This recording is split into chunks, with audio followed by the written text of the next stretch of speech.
No, except that I was just playing the Wordle while you were talking and I got it in two. So, Okay. Um, let's see. It was manic, if I remember correctly. So, yeah. yeah, that feels good to me.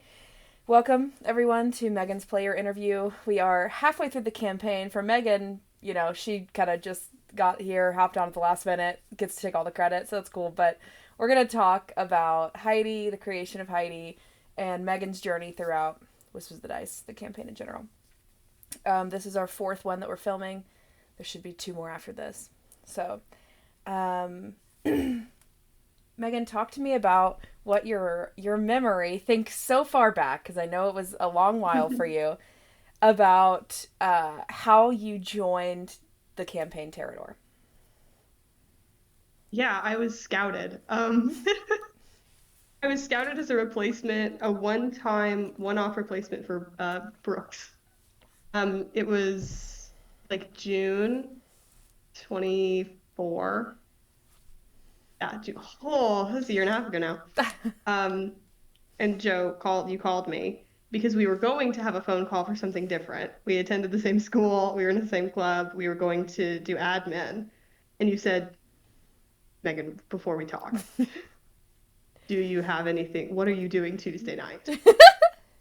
And I think my words were like, unfortunately nothing, or something like, You went, nothing. And I went, um, perfect. and we had talked, I don't know if you remember this, we had talked briefly during our school year when we met in our first semester knowing each other. You mentioned that you play D&D, and D, and I said, "Oh my gosh, I would love to do that. I never have." I I'd stored that listened in to the here. I waited so that I knew that because then I was like, yeah, I'm looking for subs. So yeah. yeah, yeah. I said I had listened to the Adventure Zone, which is like going to clown school, and since, but you asked me to do it, and I said, "Yeah." Um, and I think I had 24 hours Yeah. to prep. And at this point, there was what 8 sessions in the campaign, so it wasn't anything crazy, and we didn't ask you to prep at all, because Yeah, nothing like that was the session in the Druid Grove where the therapy session AA was happening, and yeah, all we said was, "Here's what Lorik would say during his turn yeah, in this, and this is kind of his vibe. He doesn't remember much about his life. He's kind of like 10 years old mentally, so have go with that." Three spirits living in one guy, etc. yeah. And in my first session, the one time the one time I was entrusted with Lorik, I didn't understand that the three guys in his head was a secret. So then when we were at our therapy session around the campfire, I fully told everyone. Complete Like since there's strangers. like three guys inside of Yeah. me, yeah. And I didn't know that was a problem until months later. When Brooks came back and he was trying to like do a reveal that he had three guys in his head to everyone, and everyone was like, "Yeah, you told us Yeah, we that know. long ago." Yeah, Yeah, and I was horribly embarrassed because I didn't realize I had given away the big secret. that's okay. And also, to be fair though, their characters did not know, but the players should have at least had an idea, because um, Lorik told Maverick in session 7, which was during the ball. So like 2 sessions before that, he had gone and told Maverick, like, "Listen, basically there's three guys in my head, and we all control one thing." And Maverick went, "What?" So Okay. their characters did not know, but the players should have gotten the gist. So it was all good. And so you sub for Lorik on a one-off, and then Brooks comes back for a while, because that was during a time in our campaign when we didn't want to play with a character missing. We've grown past that now, but we used to We'll do like anything now. the what should have been like our third session we canceled because Brooks couldn't come, and then like we replaced Lorik with Carter once or twice, and then Megan once, and then Brooks came back for a little bit, and then we found out that Brooks Julius had a lab on Thursday nights, like 6 to 9 p.m., and that he was going to be unable to play for the duration of that fall semester. And so we asked Megan. We talked to a couple other people too, but ended up it just being, no, let's just have one person do it. And so we ended up talking to Megan about it. Hey, you played this guy one time, remember that? Yeah. How would you like to substitute for him for an entire, 10 sessions or something? 9 sessions? Yeah. And that period of Lorik was really thrilling because, again, I've played D&D. At that point, I had played D&D twice. Because I had played for Lorik once, and then I did a one-shot with you, your old people. Oh, okay, yeah. One shot. I played Ruth Ann Jenkins, who's very near and dear to me. But that period was thrilling because I had a character that I didn't have to create. I was handed him on a platter. They said, "This is your role. I love acting." I said, "Okay, I'll do it." So I didn't have the responsibility of this is my character, and I didn't want to step on Brooks's toes. So I didn't feel the call to do anything important. I didn't. And Brooks is very kind. He said I could do whatever I wanted. I didn't want to ruin his character. Even though I gave away his big secret, whoopsie. So I was there to there were truly no holds barred. I could just be silly goofy. Sometimes I could, let's see what it feels like to play Lorik very angry when you get the right guy in your head. And there didn't feel like there were that many consequences. Because Brooks is going to come back. This is his guy. And because what are we going to do to you? Are we going to kill Lorik while Brooks isn't playing him? Yeah. Yeah. You had a lot of plot armor during that time too, and it was really just like a D&D playground for you because you again had played twice, and you hadn't even played twice. The nursing home one shot is in no, it's not. It's not in Roll for Shoes. What is it called? Kids on Bikes. Oh, it is Kids on Bikes. So that's right. So I hadn't even played it. I had played D&D once, and I think in the one-off with Lorik, I rolled 1 die. I don't think you rolled at all. I think I did. No, I did because I drew a picture for Cyrus and Mav because that was when Maverick and Cyrus went on their date, and I drew a picture for him. Yeah. And so I had to roll a performance check to see how I did on my art. So I almost called you Devin. Megan, I'm thinking about Devin. Sorry, Megan had rolled 1 dice before. We hadn't started Vernon's Vermin yet because that was pre-October, and then we played Kids on Bikes once, which is not D&D, and then we come into Lorik, and the amount of prep that I would say Brooks did was very minimal for this handoff. The amount of prep that Megan did was quite maximal. So Megan watched a lot of the session. I thought about Lorik every day. Talk to us about what was your prep like before you took over Lorik for his maternity leave. Brooks didn't have a baby. I made that. That was just a joke. I didn't watch every session. I'm trying to think what we were doing in campaign when I came back as Lorik. We were. It was right after Kiana had a fight with Daddy in the woods.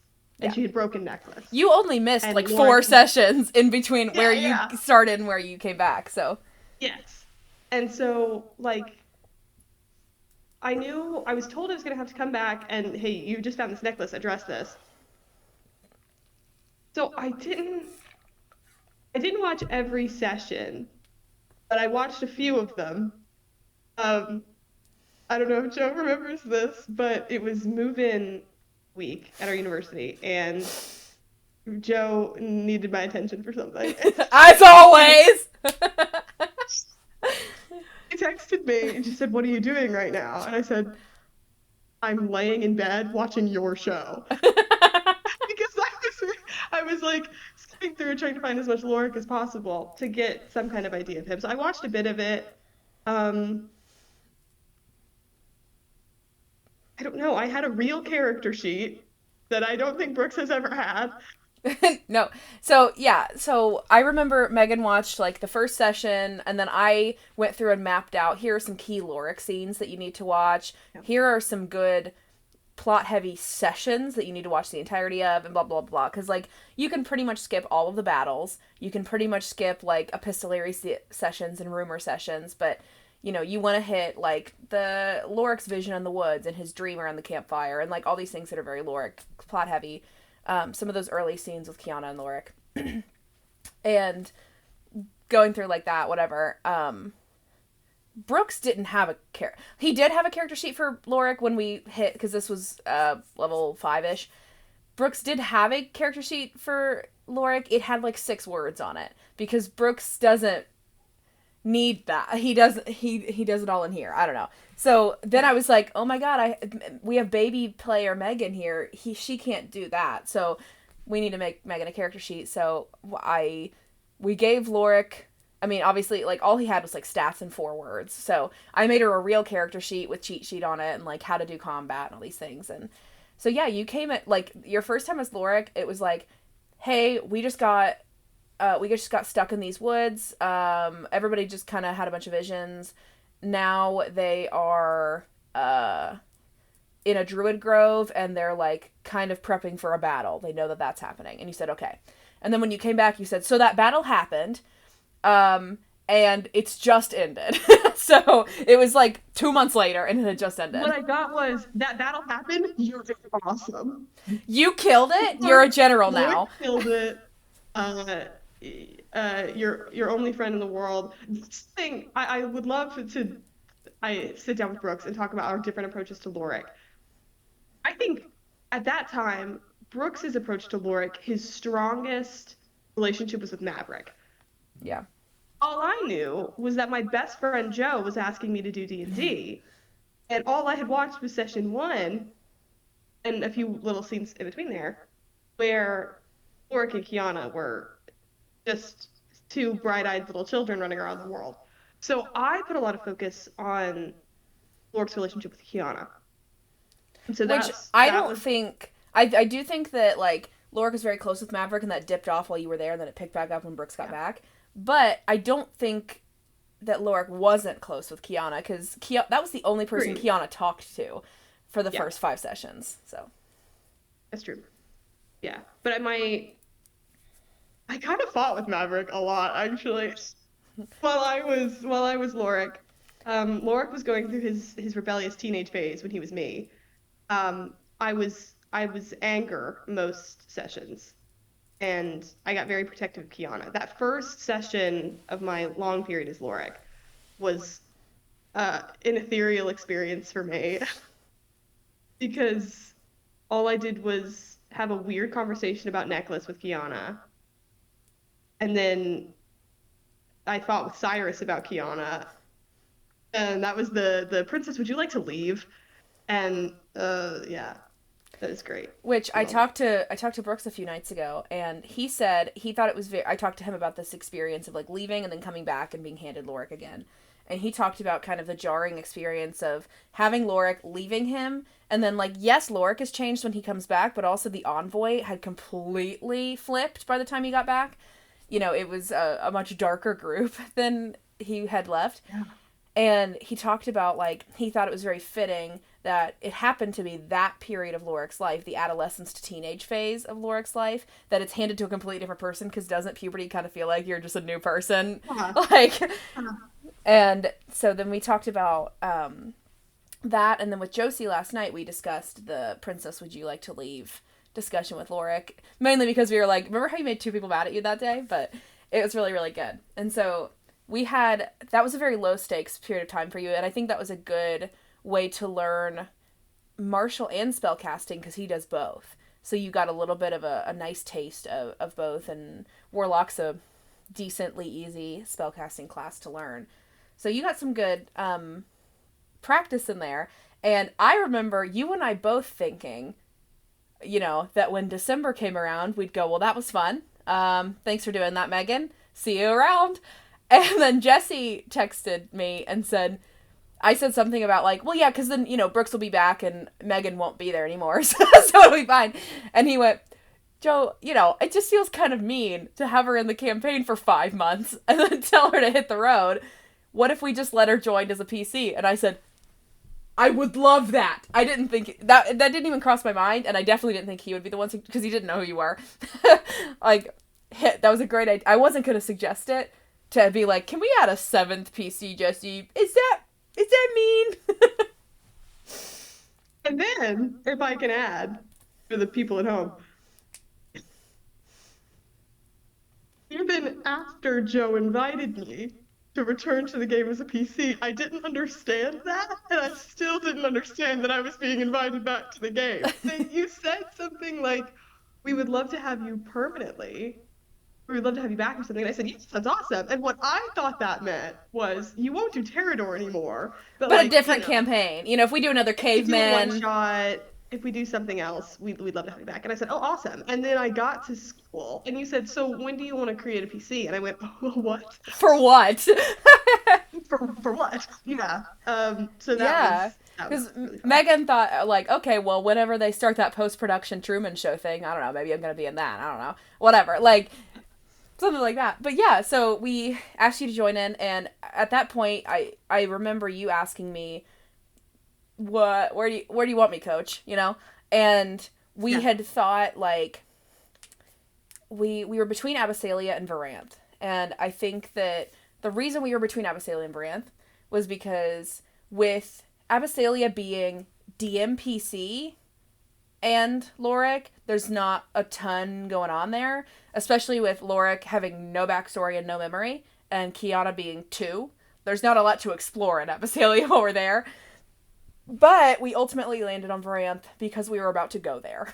And so that just made sense. Like, where are we going to meet somebody? Where are we going to meet an Abyssalian when at this point we were at Afriel's wedding and about to head to Varanth? And we could have met an Abyssalian at the wedding, but... Yeah. I think that was the original pit. When you sent me some options, you said you could be from the swampland. Oh, yeah. And that was compelling, and I think I almost did that. But I like that we went with Varanth. I think I was compelled by the world of Varanth more. I think that if we had decided that you were going to be in this campaign, I don't know, a month before we did, then we probably would have made you Seraphina. Because I think that's true. That's a very important NPC that, for obvious not watching Joe marry herself reasons, we outsourced to get Scully to play that NPC for us. But, like, in the ultimate overall plot, like, Scully's NPC is not going to become important later. Seraphina's not overarchingly important to the plot of the campaign. Like, Nolan is playing a villain. Like, that's very important. But, that was mainly just we've had this idea for a long time. We think it'll be good for Maverick's character, and it was an assassination attempt on Bart, and we love to put Maverick and Cyrus at a wedding together. And just all these different things. And we had this idea for a long time about we have to escort this princess to a wedding, and it ended up being Maverick's sister and whatever. So even though it was fully a detour, that NPC was, plot-wise, emphasized so much that I think viewers maybe would expect that she would become important later. So if we had decided, a month before we did, we probably would have made you be Seraphina. Never played Seraphina, though. I think Scully could play Heidi, but I couldn't play Seraphina. I was going to say, I don't know that you could be this, hot lesbian knight that rules the swamplands. You basically rule colonial America. I don't know that could be you, but I do think Heidi, or I think Scully could play Heidi. I don't think you could play Seraphina, so.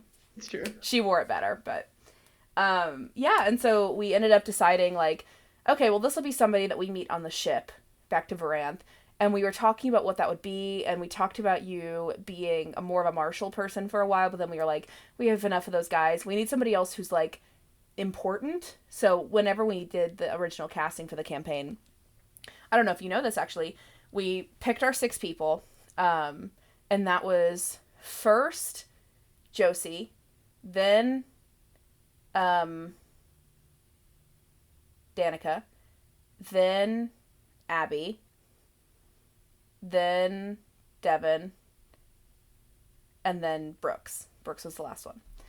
And when we did that, we were like, okay, we're going to have 4 nations, but we're only going to be from 3 of them. And we're going to pair people up. And from each nation, there will be one important person and one sidekick person, something like that. Somebody who doesn't necessarily have to be a politician or whatever. But they all need to be invited to this funeral for some reason.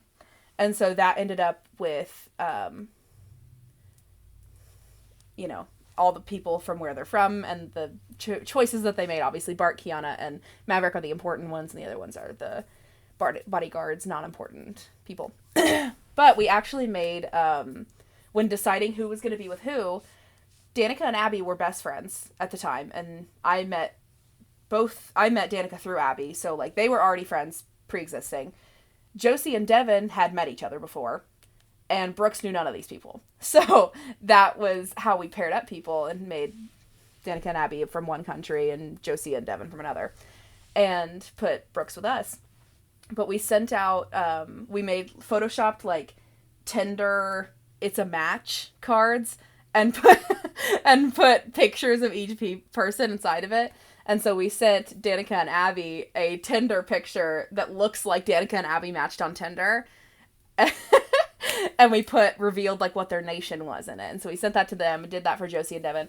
Abby and Danica probably knew they were going to be matched up together. Josie and Devin had still only met like twice. So they were like, okay, cool, whatever. And then Brooks, it's like me and Jesse in one and Brooks in another. Doesn't help the like... Kidding.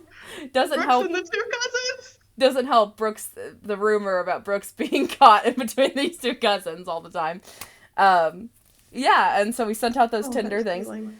And I don't know that there was any, like, purposeful thought behind you being paired with Devin and Josie.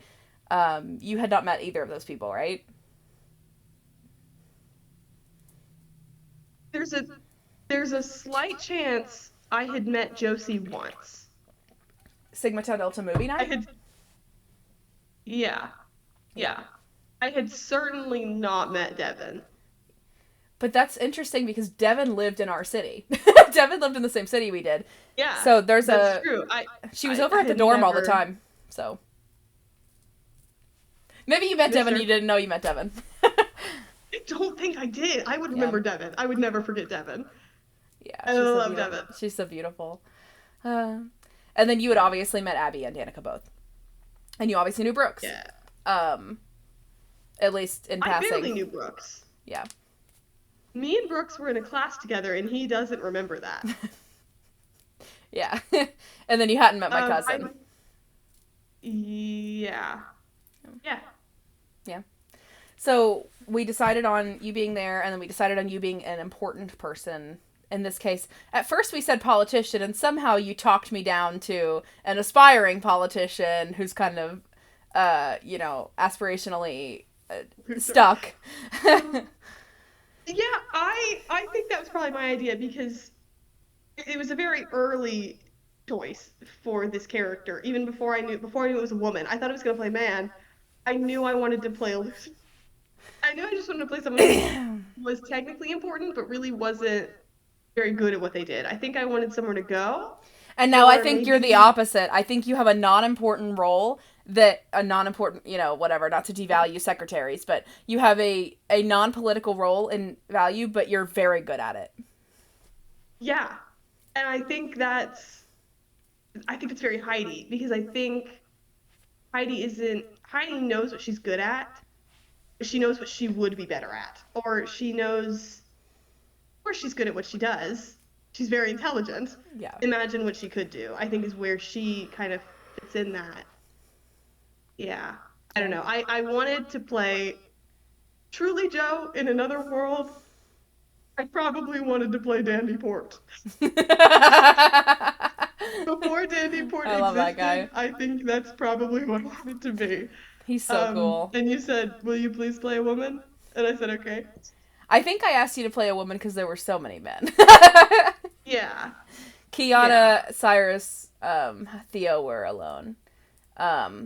If it was going to imbalance us, I wanted it to be in the favor of women. So, because we were equal, but, yeah, and we talked about, like, what kind of class, and I asked for a spellcaster, preferably a full spellcaster, because, Maverick wasn't multi-classed yet, or he might have been just barely multi-classed into druid. Cyrus only has magic because she's a fire genasi, so she has like 2 spells. Lorik's a half caster. Kiana's a full caster, soloing out here. And then Bart doesn't use his magic, even though he's a half caster. And Theo has Ki, which isn't the same as magic, but she's still martial. So I was like, I would love to have another person who is full caster, no physical prowess. And being from Varanth, that sparked a lot of ideas for both of us, because that you are Maverick. If you and Maverick would switch countries, you'd both be very much happier, I think. And have you ever seen that? It's probably a Tumblr post or something about if Merida from Brave and Hiccup from How to Train Your Dragon would just switch families, they would be so much happier. Because Hiccup would go get lessons on how to be gentle and kind from Merida's mom, and Merida would go get Joe on the Rise of the Brave Tangled Dragons Tumblr. If Merida went and lived with the Vikings, she would get to fight things and, you know, all that good stuff. If Hiccup went and lived with the Scottish royal family, he would get to learn how to be gentle and kind and have table manners, and they would be so much happier. Do you know that this... No. The implication here, because, and this is good for the interview, we've compared Heidi to Hiccup many times in her development. Does this mean that that Maverick is Merida? I think he'd enjoy that. I think it's true. I think Danica would like that comparison. Yeah. And I'll be shooting for my own hand. I think, yeah. Yeah. Oh my god, that's amazing. So that puts you at a beautiful juxtaposition to the rest of your country, which we didn't ask anyone to do, but it kind of ended up being true for everyone. Kiana is breaking the main rule of her colony. Lorik is not the correct kind of person. He is not the correct fantastical race to be living here. And no one likes him, and everybody thinks he's kind of a big loser freak, and he's, like, super strong, until he becomes a general, and everybody loves him. But only in, like, a weird, like, weapon of mass destruction way, not, like, as a person. Now he's dead. And then in Imperia, we have Theo, who is physical strong smart, not brain book smart, and Maverick, who is physical strong smart, and not book smart. And then you and Bart are sweet little lambs within the country of Varanth for different reasons. He should be in the Abyssalian castle as a muse, and you should be a politician in Imperia. And then Cyrus is exactly where she belongs, baby. Cyrus is Varanth. Funny, because, like, I don't think we've ever talked about that. That's a new, like, character question to put in our little group chat of, like, where does your character belong? Yeah. Because that's really good. I think you're right. I think Bart belongs in Abyssaleia. I think Maverick belongs in Varanth. I think Heidi belongs in Imperia. I think Theo's fine. I might belong in Imperia. Who? Kiana. No, Kiana belongs in Abyssaleia. She's just breaking the rule. Well, but Imperia is all about, like, it's like a medieval / Regency England where they just go to a bunch of balls. She'd like that. But I think Abyssaleia is like that as well. It's just she was born as a grung, and she probably as a twin grung, and she probably shouldn't have been. Like, in a perfect world, she would be born as a single sibling, and her life would be absolutely perfect. So I think she's where she belongs. I think Theo's where she belongs, because Theo belongs on a snowy mountaintop somewhere. That kind of thing. But that's true. But yeah, so we figure out mechanically, like, where we want Heidi to fit in, and we want her to have spells and all these things. So you choose spellcaster. I say I had just started Unsleeping City at the time, and that was my first exposure to a wild magic sorcerer. And so I said, I'm going to suggest this because I think it's really cool, and if you're going to be this weakling that lives in Varanth, that could be a cool thing to explore of like, this could make you, an equal component and or not component, opponent in Varanth, but if it's wild magic, she doesn't really know how to use it. And so we explored that and we came up with kind of the building thing that Unsleeping City does. I don't know if you know this. Regular wild magic sorcerers, it doesn't build. So like if you roll to surge and you don't hit it, it doesn't go from 1 to 2 normally. It's normally just only you have a 1 in 20 chance of surging. But we decided, and this is what Love Brendan the Mulligan build. does. I don't think. Builds up. Well, no, It's yeah, harder to hold it on. because it's not like it doesn't build. Sorry, I haven't played D&D in a while. It doesn't like build to 20 and then you do it. It just builds, and every time it gets more likely that you. Yeah, I love that. And when you do surge, it restarts. And sometimes I force you to surge anyway, so happens. She gets nervous if it's cinematic, But yeah, talk to me about how did you come up with Heidi's backstory? We now know mechanically what we want you to be. What was your creation process like for her backstory? I think a lot of it came from. I wanted her to be this misfit in every aspect of her life. And so not only this political field where she wants to be in charge, but people, skinny little weaklings who don't know how to use magic, don't really get heard. There's that, but I wanted that to be part of her everyday life. And the parts of the campaign that I had watched were very gossip driven. And the like rumor sessions and the like things like that had been very prominent. And we've just been, stuck in hell for 3 months. We've missed out on the world's news. So I wanted there to be things about Heidi that would harm her image or harm the image she wanted to have, just things she wasn't proud of. But I still wanted those secrets to be a little bit lame because I wanted Heidi to be plainer than she thinks in a lot of ways. Not only like she thinks she's this horrible misfit that no one understands, and she wants horribly to be understood, and she is more than she thinks. She's less of a freak than she thinks she is, and that's something that's really good. But I also wanted her to feel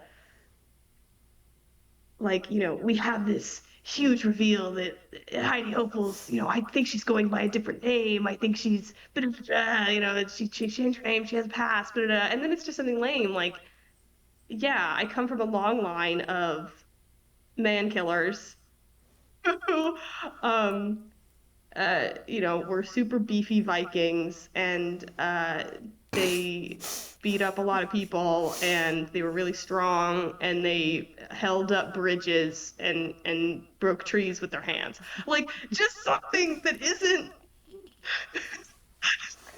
Like, yeah, welcome to Varanth. Welcome to Varanth. Very normal.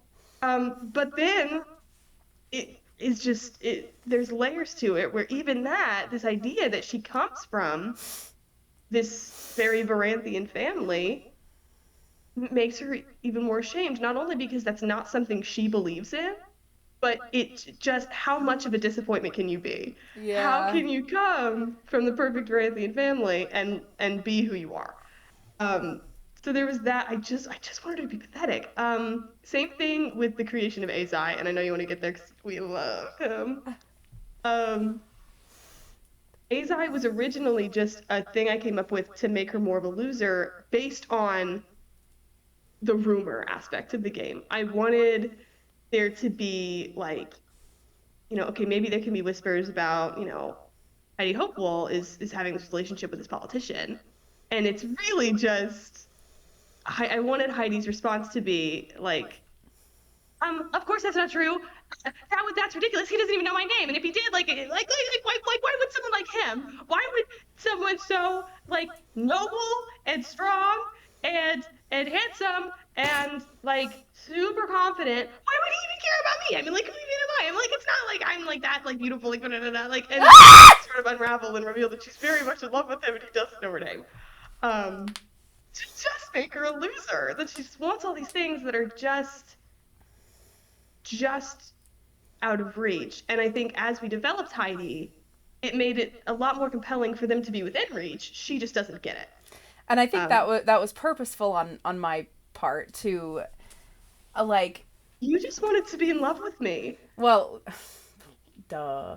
But listen, from a DM, from Joe's standpoint, I'm trying to get Megan. From a DM standpoint, there there was really this desire and drive to, okay, Megan is saying this is a pitiful loser character who just knows, she knows deep down that she's nothing.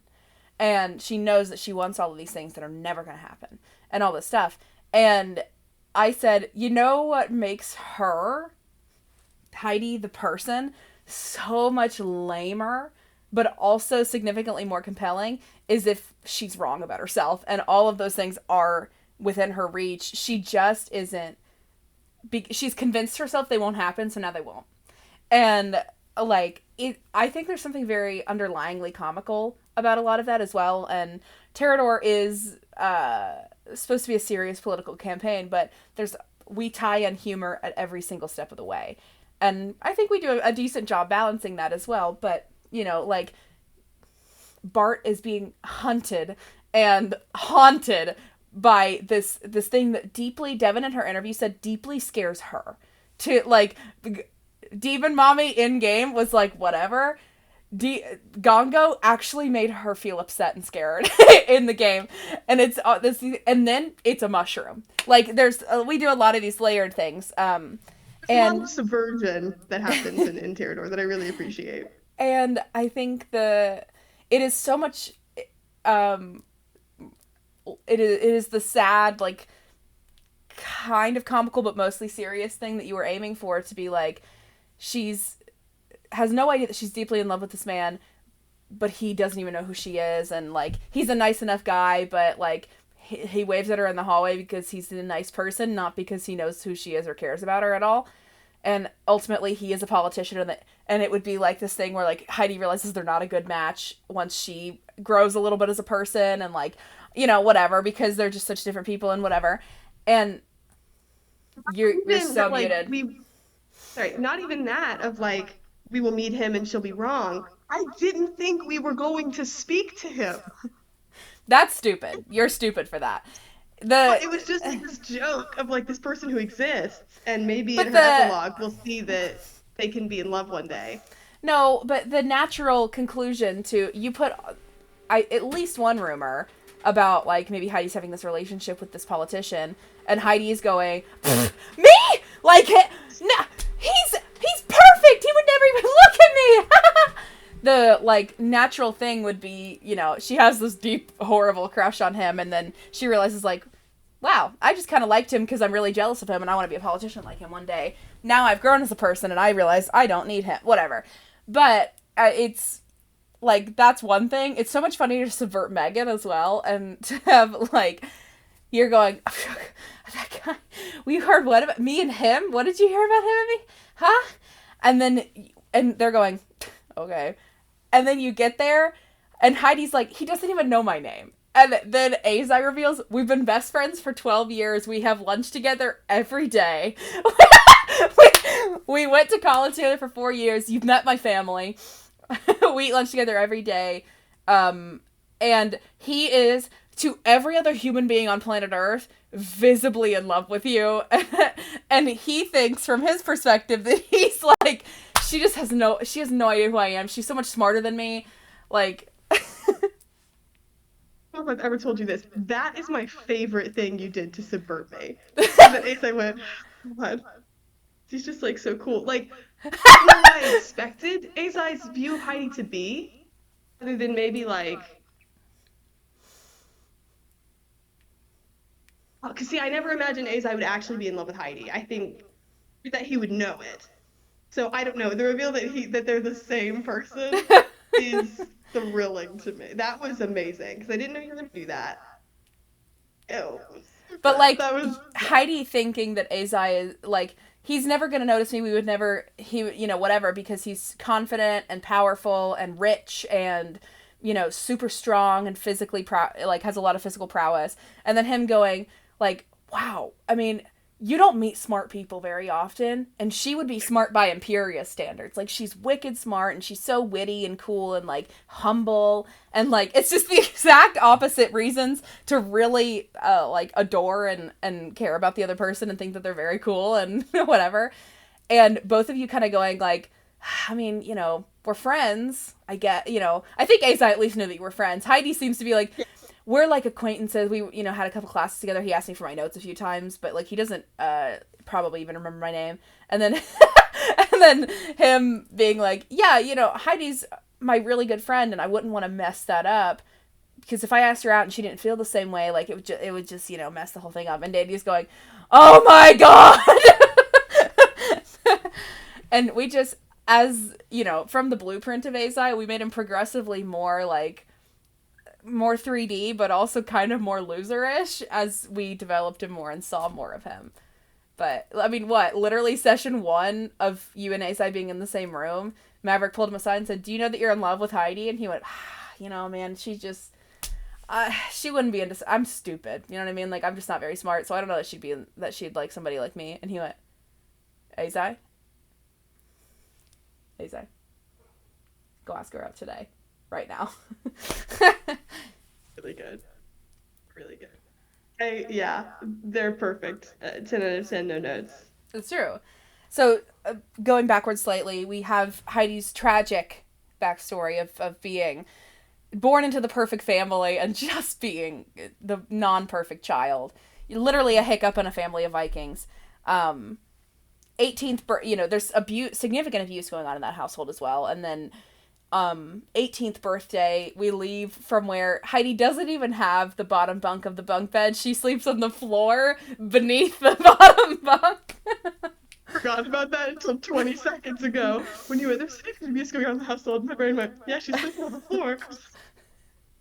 There's something more demeaning about, like, you don't even sleep in the corner on the floor, like, with, like, some blanket, like, you sleep under the it's more demeaning, I feel like, than just sleeping on the floor in the corner. And that was another thing Megan didn't know I was going to do until we were in her vision.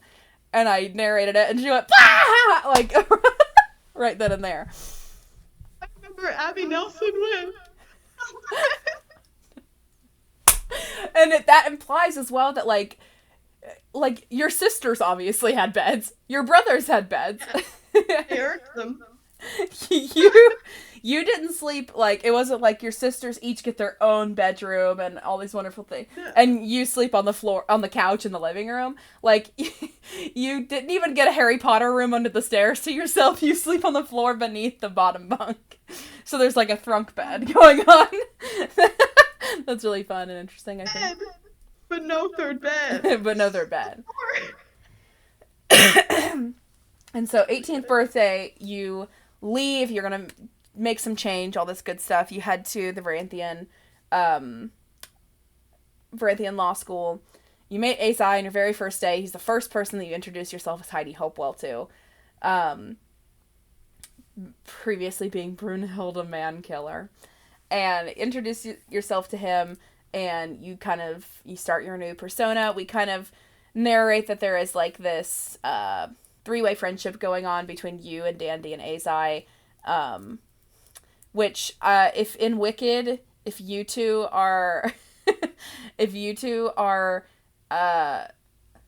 you're Elphaba, obviously, and Dandy is Glinda. I don't know why, that doesn't feel right, but it does. And then, does that make Azai Fiero?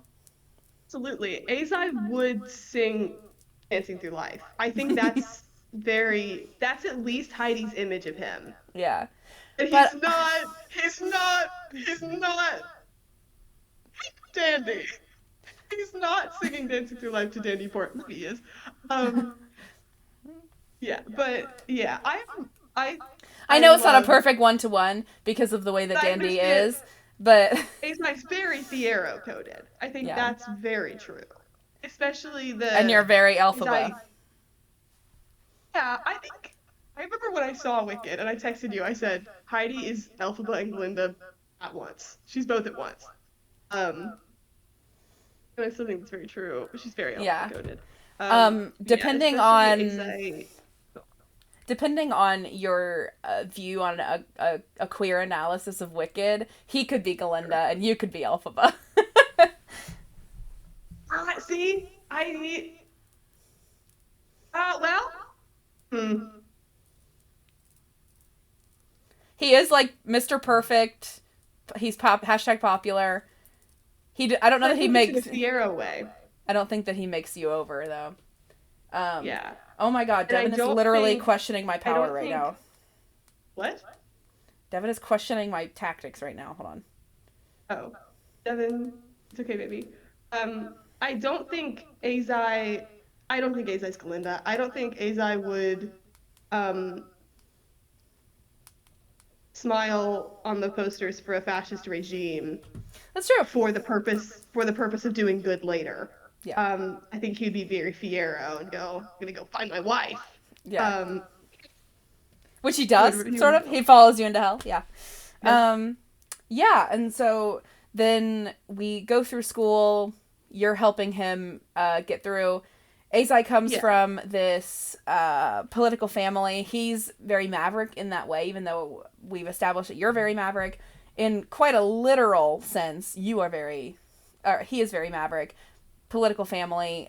We know that Azai's father was on the council, gave up his spot because he believes that there should be term limits and nobody should be in power for too long. Purposefully allowed someone else to win over him, which kind of dishonored him and then his son, who was running that very same year. Azai wins despite this, and despite the horribleness of the person who took his dad's spot trying to make a move on him. Girl, read the room.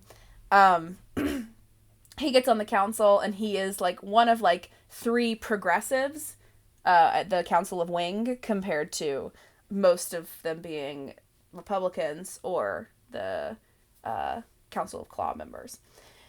And Heidi is still friends with Azai, is writing to him some as he is deployed for an amount of time in the military. And when he returns, he gets Heidi a job. She has previously been working with like political campaigns, doing grassroots and campaigning and stuff. And he gets her a job as a secretary to one Ignatius Fenton. Why she would not just take the job as his secretary? Too proud. Too proud. Can't. It's too easy. Like all cheating. this stuff. It's cheating. So she meets the most horrible man in the world, Ignatius Fenton. I remember that Ignatius Fenton was different than both of us envisioned once I started playing him in your session 0. Talk to me about that. Talk to me about Ignatius in general. Yeah. Ignatius, I love that loser. I think he's the worst. I imagined Ignatius as being this very like cold, evil, calculating. I imagined him in my head as this very like threatening guy, and then you subverted that and you made him a loser. Like he's horrible, he's awful, but he's not even awful in a cool way. He doesn't like have these big. He's not like the boss. He's not like sitting back, yeah, smoking a cigar, going, "I know what goes on in this town. I know who you know." He's just going, I don't really want to do my job. They want me to go to this funeral. I don't want to. So if you could just go and I don't know, maybe slip a bomb into Shad's bag or something. I don't know. That would be Uh, good. That would be good for me. that would be good. And if you could, when you go, if you could just be your sort of little timid, weak self, that would make me look really good because it would make me look really scary. And I appreciate that about That's what I love about you, Helen, is that you're so scared all the time and you're so weak. And I really appreciate that about you. So thank you. It was amazing. And it also, in turn, makes Heidi look, again, so much more of a loser, because it's like, this is the guy that you are so scared of that you will not cross him in any way, shape, or form. And I think anyone else in the party would easily go and shoot him in the head any day because they're not scared of him at all. They would cross him any day, and you are shaking your boots, terrified of him. Yeah. And I think I love that. I love that about Heidi. I love Heidi being scared of this guy because I do think he is scary. And I think when we see the first introduction to Varanthian politics, when he walks through the battlefield and no one will attack him, it makes him horrifying because now you don't know who the real Ignatius Vinton is because you're talking to this loser of a man who doesn't care about anything. But something has put him there and something is keeping him there and it's just him. Yeah. And that's really scary. And if I may say, this is a reference that none of the viewers will get. It is, he is scary and in power and untouchable for the exact same reason that Vernon is. And it's the same voice, so that makes it very funny. Vernon is the crime boss. He's behind you. He's behind you, boss. Vernon is the crime boss in our Over the Hedge campaign where we play animal heisters. He's their leader. And we've talked about, like, Vernon's old and blind and fat and can't do anything, and all he does now is drive the getaway car, and yet nobody would dare double cross him. And it's kind of a respect your elders thing, and it's kind of a, like, this is just the way things are thing. And it's kind of a networking thing. Yeah, if maybe I could physically take down Ignatius Vinton, but somebody would show up at my house with a mask on 2 nights later and kill me and my entire family. Yeah. Done. That's exactly it. And that's horrifying. And I think that does get under Heidi's skin because it's not only I'm afraid he's going to kill me, it's I'm afraid he's going to kill Azai, or I'm afraid he's going to ruin me. And even if I'm not afraid of those things, I want the reputation that working for him gives me. I want his name on my resume. And he knows that, and that's scary too. Yeah. There's a lot. Ignatius Vinton is a Title IX nightmare, if I can say. There's a lot of power there that he has and he knows he has, and that makes Heidi's skin crawl. That's really, really scary. And I think he knows he has a kind of a personal bone to pick with Azai, and we haven't really explored what that is other than probably just this insecurity of, like, he really has potential to be as powerful as Ignatius is one day, kind of thing. There's certainly, like, morally he disagrees and thinks that Azai's father was weak because of how he submitted. There's probably an insecurity thing of, like, new young guy on the council who's very progressive and wants to undo all the things that I'm doing. And also he's young, charismatic, attractive. He's well-liked. And by people even that don't necessarily agree with him, he's, like, a well-liked guy. And so there's this real fear that I need to, preferably get rid of him. But certainly I can't slip too much, or Azai could get as powerful as I am, and then it's just going to be who's going to strike first? Who's going to pay somebody else to overtake the other first, to whatever. And, like, right now, Azai's goodness is the only thing preventing that from happening. It would be very easy for Azai to find an old army buddy and say, train as long as you need to. I'm going to pay you a lot of money to go challenge Ignatius Vinton and take a spot. Don't care what it takes, And the only reason why that doesn't happen is because he's a good guy and he knows that paying for candidates is wrong and all these things. But that Ignatius has been doing that. He's been encouraging people to go challenge Azai, and Azai's just too physically good for it to But matter. even, like, isn't there a rule in Varant, and you made it up, so you can tell me yes or no now, and I'll believe you, where members can challenge each other, and they would just take over they would operate two? No. You can't do that? You can only roll one spot. And the districts are all the same. Like, it never switches up or changes. Okay, I'm gonna check you on that. I'm gonna see Okay. if if that's a lie. Okay. Because I was going to say, if that's true, then there's something even that trumps Azai's goodness. Because then you could say Azai could genuinely, out of his own power, train as long as he needs to, just kill that guy, and it would be honest and it would be honorable. But there's something scary about that. There's Yeah. some risk of what the repercussion would be, or just Yeah. being the one to rock the boat. And like I genuinely don't even remember that ever becoming a conversation topic Yeah. at all. So It wasn't I a don't long think one. that's I think it true. was just a text, and I could be remembering it wrong. I probably am. So I know that that's not something that's true in Varanth right now, Yeah. but I think even if it was, you wouldn't want to be. This is one of the only rules that Varanth has, is this very limited checks and balances system. Yeah. And I think that that's one of the only things that they really change. Now, is it technically illegal, wrong, whatever, to uh, feed people that you want to be on the council up and to have them defeat it? Like, wrong? Probably. Illegal? No. Because as long as they, in that one fight of their own power, defeat the other person according to the rules of the match, they do get to take over that council spot. So it goes on like that too. But I was going to say, I think that Ignatius now, even before UNSA became a thing, he can clearly tell that either you really like him or that Azai really likes you, or potentially both. And I think that before anything with that became official, the little bit of Ignatius and Azai we saw was very like playful workplace rivalry, where Ignatius would say like, "Hey man, I hate you. You want to step down?"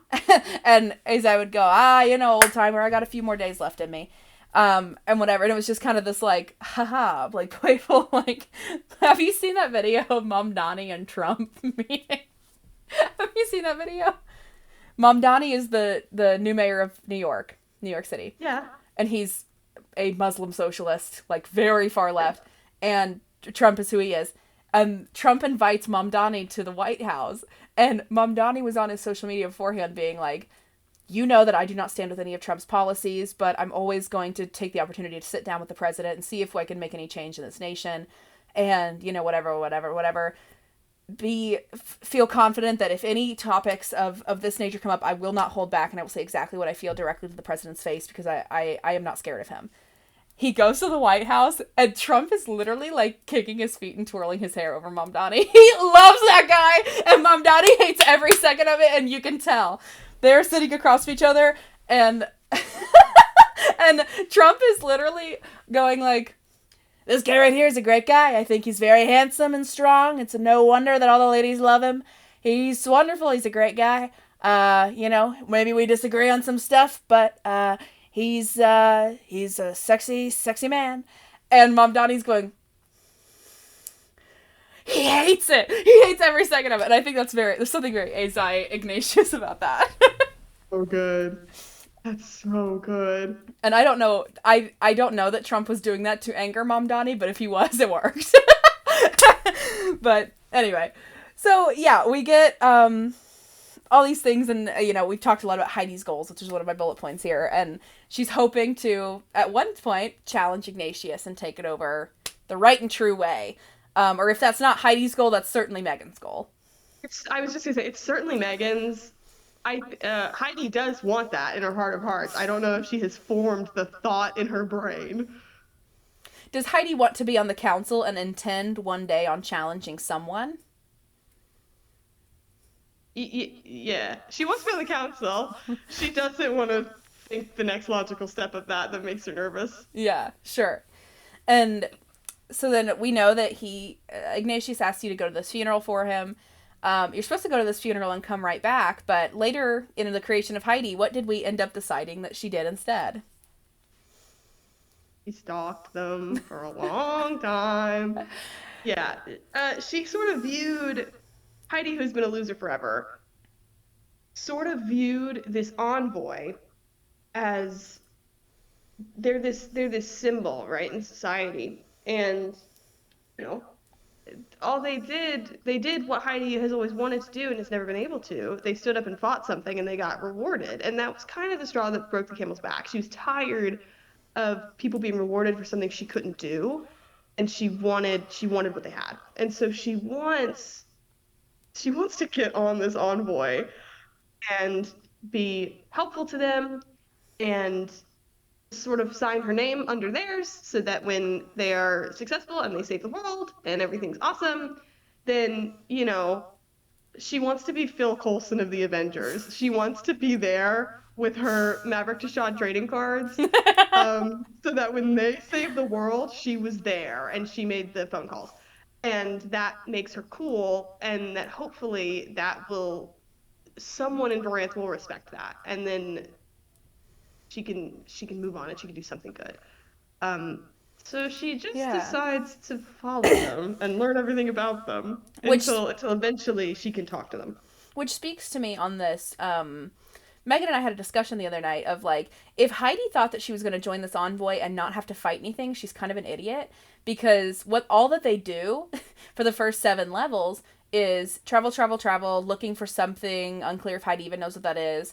Get attacked, kill something. Get attacked, kill something. Get attacked, kill something. And from an outsider's perspective, that's probably all it really seems like the envoy is doing, because we remember all this public outrage about like, my taxpayer money is paying their salaries. What are they doing? They're just going through and killing random goblins. Like, what's happening right now? And but then that changes it some if, we're at the funeral and she's just there to do what she's supposed to do. This fight breaks out. Heidi hides like she always does. And then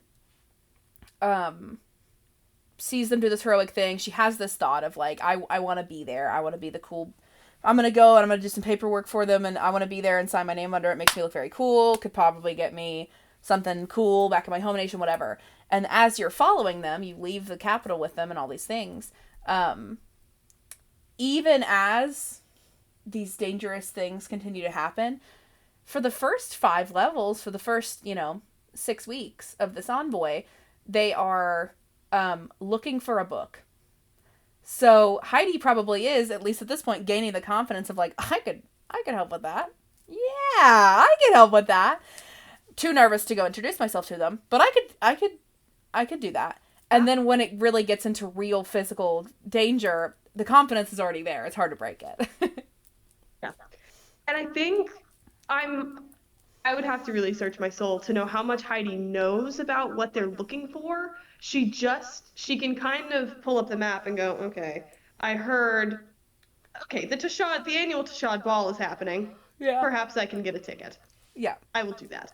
And she knows like all these places. Okay, Maverick will have a debate. He will need to be there. I will go. She knows these like she knows these public appearances they'll have to make, and she says she can get there and that'll be her in. Um, I don't know if she went to the Enchanted Forest. I don't know if she went to the library.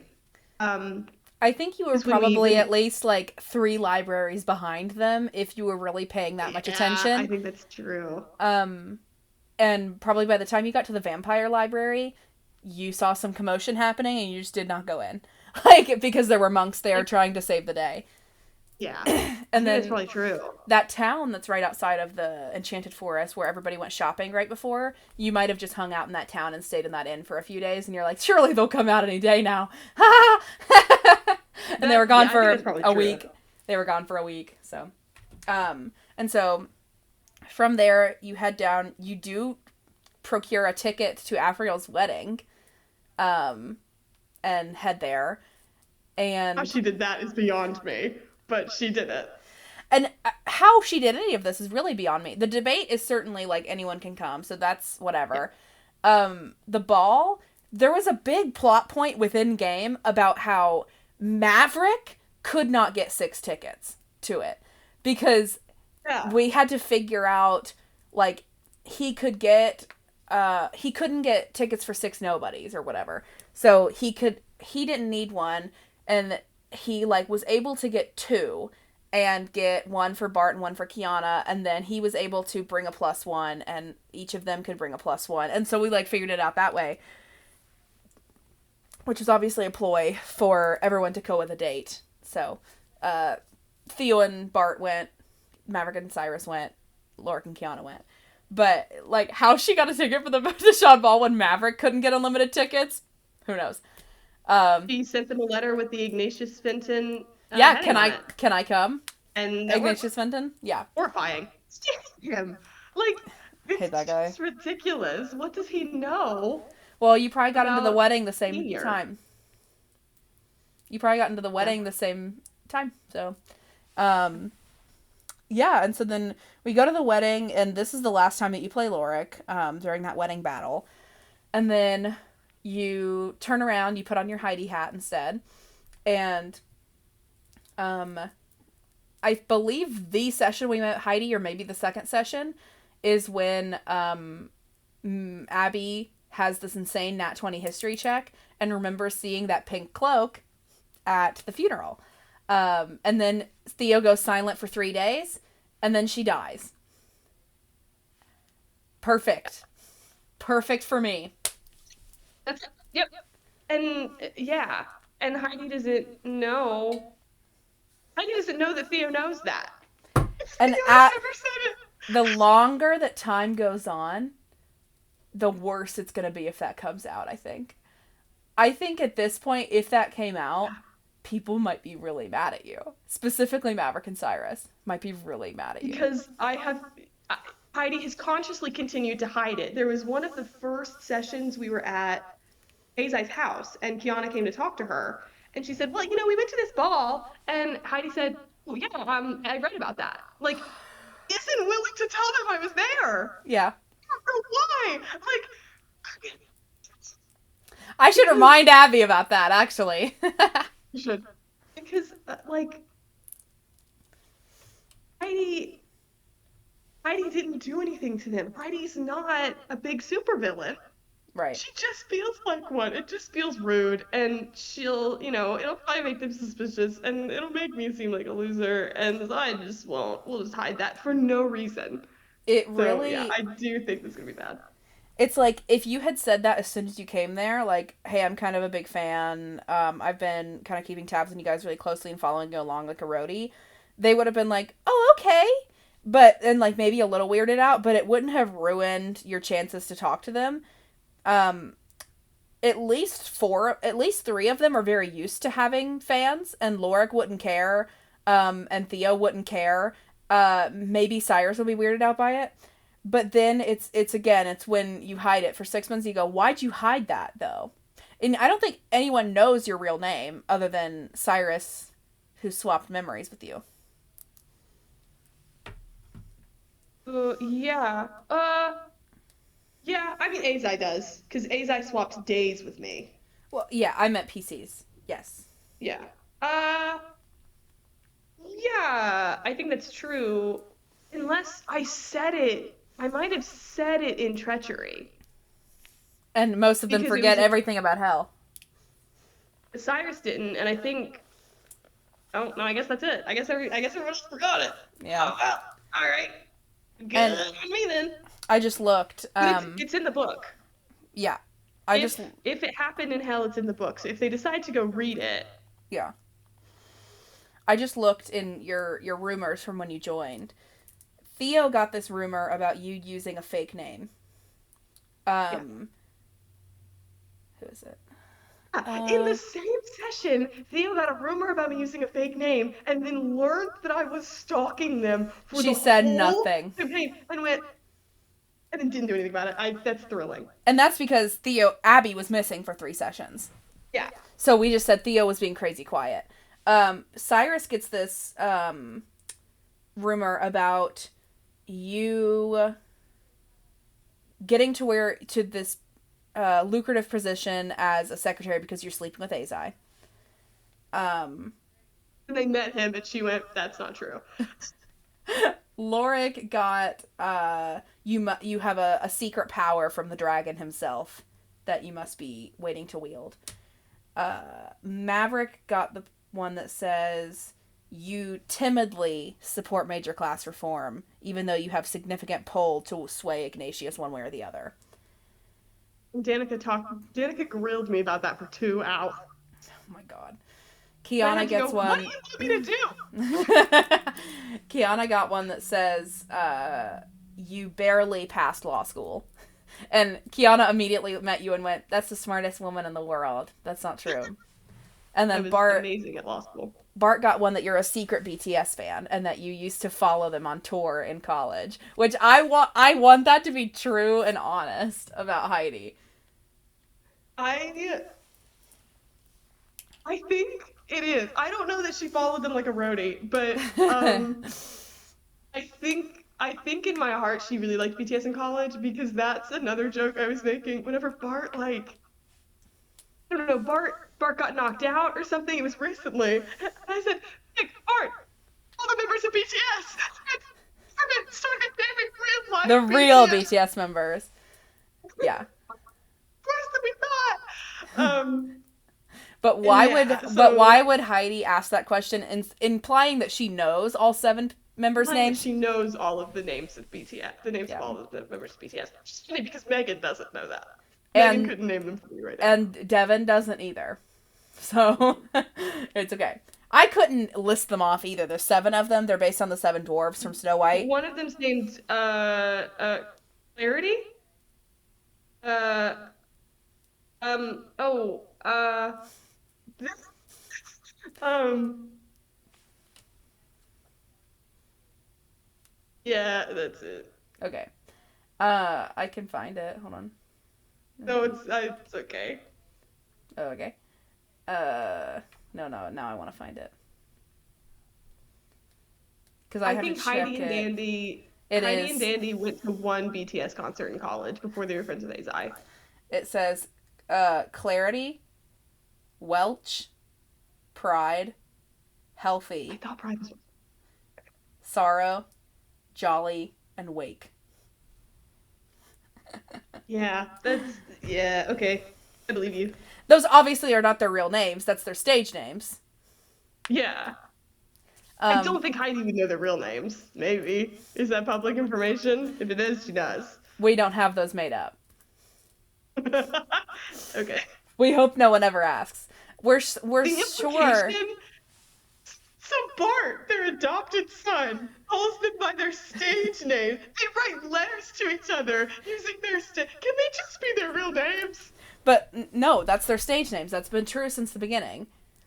And Bartolomeo is also his stage name. Bart probably doesn't have a real name, but Right. when he was given to them, I'll have to check and see if in Bart's past his horrible dad ever called him Bart.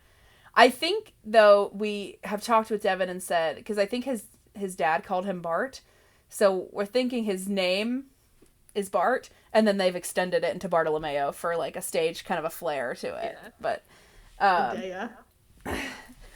yeah. Anyway, that's about Devin, so that doesn't matter. But yeah, and so you make this of like, actually, I'm actually supposed to talk to you guys, because and whatever, and they happen to be looking for you anyways, which was not on Heidi's 1100 bingo card, but it did happen, and they were looking for you, and you go, Wingo. You mean Wingo? Wingo card. Yes. We get back, we meet Horrible Man, and just, I don't know, you can talk a minute about, you talked a little bit about how I subverted you with Azai, you thought he wasn't going to know your name. Talk to me about the journey of the romance with Azai, and we can go back for plot stuff later, but the journey of the romance with Azai, and like 10 things you love about it, probably, and just talk to me about Azai, and I'll hop in as I feel inclined. I love Heidi and Azai. I love them very much. They're perfect to me in every way. I'm a big friends to lovers supporter. That's all my dreams come true. I just think they're perfect. I love this idea of them helping each other, and this idea that Heidi and Azai in law school is like Legally Blonde, except Azai is Elle Woods. Yeah. And I love that. I love this idea that Heidi is the one who sees this privilege and this potential in Azai that he can do something to change the world. And that really, it makes him want to be better. It makes him want to do good. And so he does, and he's good at it. And then he knows Heidi wants to do good. And so now he tries to help her as this kind of like payback. It's just this constant, we're going to spend our whole lives paying each other back, trusting that it will be worth it. I love that. I think that's beautiful. I think that's beautiful and gorgeous. I think they're very funny Yeah. because they don't have, the game we're playing isn't Heidi and Azai in law school. This isn't them meeting. They're very funny because they have this long established love for one another, that we kind of skip everything you see in a D&D romance. Like they're just kind of, they're very established, even though they aren't. But it's just what life is. I just live life with that person and I always have. And I think that's wonderful. But it also makes it very funny because if you think about it, they're like, okay, 2 months ago, Heidi said that guy didn't know her name, and now she's making scrambled eggs in his kitchen. Like, it's just. And they've said that they are in love with each other. And for Heidi, who doesn't remember hell, that was a week ago. Yeah. Like, it's crazy. So I think they're very funny in that way, but I love them very much. I don't know, they're just perfect. There's a thing about Heidi and Asa that I really like, which is that I think, as many characters that I play often are, Azai is very interested in bettering himself pretty consistently, and there's he thinks that you're very smart, witty, cool, awesome, all these good things. He knows that you are not physically adept, and he knows that to be true, and he knows that you know that to be true. But I think that Heidi has had to train him a little bit to not underestimate her in situations where physical prowess is more useful because of that. And I always think that's funny when, like, for example, he's asking Maverick to kind of have your back a little bit, and you go, please, and you go, oh my god, I'm not 4, please stop, we're all gonna have each other's backs, it's fine. And he goes, stupid, stupid, stupid. Like, he basically has this, like, what was I doing? I was not being very feminist moment. That I really enjoy that session as well, the pre-hell session, because Azai and Maverick are being so annoying, and she's going, okay, hello. And I never claimed to run the mile. Okay, I never claimed that. Yes, I would love for Maverick to have my back in the way that we all have everyone's backs. Is that okay? I don't know. I don't want your bird. Please leave him here with my dad. I don't want to talk to your bird. I don't want that. That's a bad idea. Here's the better one. Yeah, I love that. And it shows a bit of Azai's past too. Of, we know that Azai has had more dating experience than Heidi has, certainly doesn't take much, but has had dating experience with apparently, based on how he's acting, women that are also not very Varanthian, but are also not very smart either. So, like, he seems to have, and I don't know why he's meeting a bunch of Varanthian law school students who are, like, not warriors, but also kind of stupid. But, like, it's just interesting, I think, to see the shift between, you can tell he used to be a player, and now he's learning how to be a husband. I love Heidi and Azai. I love that even though they have this very clear brains and brawn, like, dynamic compatibility and complementarianism, Heidi isn't looking for Azai to protect her. And she's not looking to be Azai's brain for him. Mm-hmm. They complement each other very well, but they aren't, it's not like, babe, don't worry about it, I've got it. They really don't do that. If they do, they quickly go, don't do that. I mean, like, Azai was all but dead in the hell battle, and Heidi really held her own for, and Jim was there, and Azai was eventually there before he died to ward her off. But there's this difference of, like, even though, yes, you're not going to be the one like Cyrus going around and swinging a sword to protect yourself, you are contributing to combat, in that case by opening a portal, or, you know, in other battles by casting a spell or whatever. And so, like, Azai doesn't think that you can't contribute to a combat if you can contribute magically somehow, because he knows that that's more of your strong suit. And in the same way, you don't think that Azai's an idiot. He's not, because he's not really an idiot. You're not useless in battle, and he's not an idiot. You guys just have different strengths. Yeah. But we also see,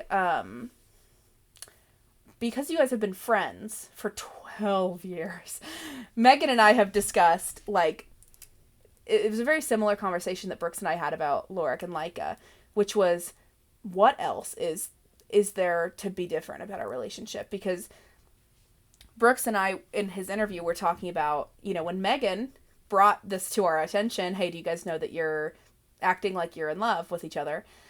You know, they're in love. And I had to come out of my cave and wave my lycoric shipper flag high. And I was terrified. I didn't think I would be accepted. Lorca. Oh yeah, Lorca. You said lycoric and I said Lorca. Yeah, Lorca. I forgot about Lorca. I had to come out of my cave. And, you know, Brooks and I said, when Megan brought this to our attention, at first we said, no, they're just, like, bestest friends. And then when Brooks and I started talking about it, we said, what is the actual only difference between Lorca and a married couple? And we started thinking, and then we just, you know, the only thing that's missing there is physical intimacy of some kind. And exclusivity. So, yeah. We discussed then sort of what does Laika, from what we know about her in campaign, say that her future is. And she goes, well, me and Lorik will go back to Abyssalia, and I will do court, and I will rule the swampland, or I will rule Abyssalia, and Lorik will be there with me forever. And then Lorik has a very similar, so it's like, if we're gonna be doing that anyway, we might as well, whatever, add the exclusivity. Sweet, dude. The exclusivity and potentially some physical intimacy, though who knows with those two. Yeah. Although doesn't matter now, they're dead. But that same logic can be applied to Heidi and Azai of, like, what's the difference between two best friends who work together and eat lunch every single day and do their life together and intend on being very good friends for a very long time and know everything about each other and really enjoy each other's company? What's the difference between that and a relationship? Exclusivity and, like, romantic feelings that could manifest physically. And both of you had romantic feelings for each other. So we discover that. Great, now we can be a couple. Maybe physical intimacy comes with that. Exclusivity does. Then it's like, okay, why do people date? They date to determine, are we a good match to either one day break up or one day get married to each other? Heidi and Azai already know that they are very compatible in every way except romantically. It won't take them too long to figure out if they are compatible romantically. Because I think you could have a very good friendship with a member of the preferred sex and then start dating and it goes haywire. But, like, it can't take too long to figure out. And they've already done it. They went on 2 dates and then she was running his house while he was at work. Like, they're done. You went through hell together. You learned all of your insecurities. You disagreed on stuff. You came to terms with deep, like, in love with you feelings, and went on 2 dates. And now there's a very domestic vibe going on. You're visiting him in the hospital. You're running his house. All this stuff. So then, Megan, my question is, marriage? When he pops the question, that's on him. Tomorrow. I'm just kidding. Tomorrow. He comes to the jail He just got shot. He just won a shot. His arm's in a sling. He gives ring. He just won a challenge. Should go. Okay. Yes. Yeah. Okay. Yeah. That. You know, I'm in jail. I can't marry you until I get out of jail. we possibly get out of Did here. you bring bail money? Yeah. Yeah. Yeah. Yep. Yeah. But it is just a like when sort of in the saving the world timeline, when would be a good time? That's kind of the only hold up right now. Yeah. Yeah. Yeah. Does Heidi know We that? does Heidi know that she would marry Azai if he asked? If he asked tomorrow and the world wasn't ending, does Heidi know that she would say yes? Yeah. Okay. Okay. Heidi knew that after knowing Azai for a year, that was the perfect man in the world, Yeah. and that of course she would marry him. God, that. Oh my God, that could be me. That should be me. There was, Me and when? this Me goes and who? into the hell discussion. Hell was a lot of things for Heidi and Azai, and I think that like it was a lot of things for a relationship. It was also a lot of things for Heidi specifically, and she kind of got to experience that like none of these secrets are necessarily benefiting you, and none of them are going to be really all that bad when they do come out. And then you get to know Azai a lot better than you already did, and learn, haha, wow, he really loves me. Sort of every layer that gets proven a little more. But what was your kind of overall takeaways for Heidi and Hell? Hell was fantastic for Heidi, and I think that's really funny. No, my favorite thing, and I've been wanting to find a place to say this. My favorite thing about Hell is how much it revealed that Heidi is a good Varanthian. People just don't remember what that means. Yeah. And we talked a lot about this of like why are Cyrus, Azai, Heidi, Bart, why are they the only ones getting through hell in one piece? And so we had to have this discussion of like, it has to be more than home turf. It has to be more than we can take the heat, literally. There has to be this idea that Oranthians are tougher, but that doesn't mean what you think it means. Because it's not, hell was not a battlefield. It wasn't get in there, rough them up, take a hit, da da da. It was insane, insane tests of will and insane tests of perseverance. And this idea that you could undergo the worst day of your life and the worst day of someone else's life and then just keep walking. That feels very Varanthian to me in a good way. And I think Heidi fulfills that. Um, and so developing that for Heidi and developing that for Varanth in general, and that was thrilling for me. And it gives a really good vision for why Heidi cares so much about being a leader in Varanth. She could move. She would be wonderful in Imperia. Girl, move, get your passport, live there for a while, citizen, run. You'd be amazing. But there is something that she truly cares about in Varanth, and she does believe that it's built on something good. We just don't know what it looks like anymore. And One I really must enjoyed that. really love their nation to be disappointed in her. Yeah, exactly. And I think that's really awesome. I have a So question for Hell you. was fantastic for Heidi. I have a question for you that is most certainly it's more of a DM question, and it's one that Jesse and I did talk about in our video, but I have a feeling you'll get the right answer. From the two nations that we've seen so far in any depth, Imperia and Varanth, what's your guess on my real world inspiration for building that nation? What are those two nations kind of a melting pot of from different cultures in real life? Okay, I'm gonna cheat because you told me Varanth. It's Russia and Ireland, I think. So Ireland, yes, because I based the people of Varanth off of like the kind of loud, spirited people of Ireland. Yeah. Russia a little bit because of the You told me tough white bravada. people. Can I be honest with you? You The told me tough because white of, people and you said Russia and Ireland. because of the tough bravado of the people of Russia as well. So yes, for the people, certainly that. Any other contributions to Varanth?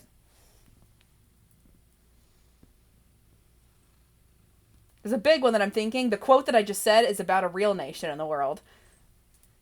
One must love their country very much to be disappointed in her is about... That's the U.S.? Yeah. So there's a... Oh, I thought Imperia was the U.S. A little bit of everything. There's a, like, it's not one-on-one. Just because there's U.S. somewhere doesn't mean there's not U.S. somewhere else. Okay. They're all kind of melting pots of inspiration from different places. And I think Varanth has this U.S. pull yourself up by your bootstraps idea. And there's a lot of the politics of Varanth can feel very American in certain ways. Of like the way that it's, I don't know, the needless complication of like the voting system and the council feels very similar to like, okay, why do we not do a popular vote for this issue? Why do I have to support this candidate for my district by not supporting someone else's campaign against them to do, but then it's not even based on just their opinion. They also have to fight in a council. So there's like a needless complication that is in American politics that I put into Varanthian politics. And I would even argue that the complication of American politics is what's more present in Imperia, the electoral college. Yeah. So I almost think that Imperia and Varanth have this American split where America is a democratic republic, and Varanth takes the democratic part of this high individuality. If you want to change things, get on the stage. Where Imperia has this more intelligent, like classical republic idea of this. There's a process for everything. There's a checks and balance for everything. Yeah. Yeah. And then there's also like there's a lot of the corruption that's in Varanth was based on real life corruption, the gang culture and the like, oh, this illegal organization or this corrupt billionaire backs this politician. Like, what is that person even doing regarding, why is the boss involved in politics? Why is Jeffrey Epstein involved in politics? Yeah. But then the architecture of Varanth was based off of like Mayan Aztec kind of thing, low mud huts, desertous type of deal. A lot of the cultural practices and food are based off of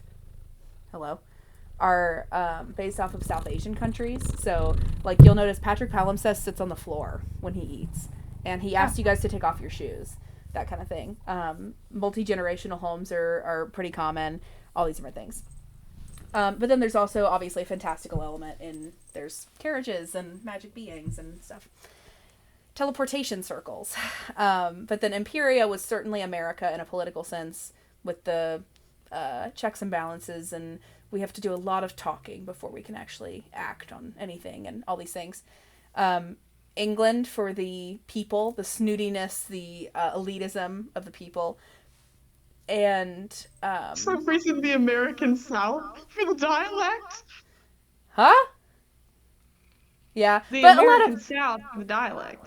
That was only Maverick's family, you'll notice. Everyone else was British. So and that was because Danica wanted the Tashad family to be to seem like wild cards. Even though they are, until Maverick the Third, they're all the right party.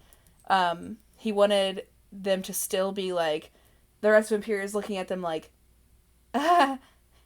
they're kind of crazy. They're wild cards. They're too brash for the nation. In the way that King George looks at the colonies, so to speak. Those Neanderthals, those barbarians. And then Imperia is also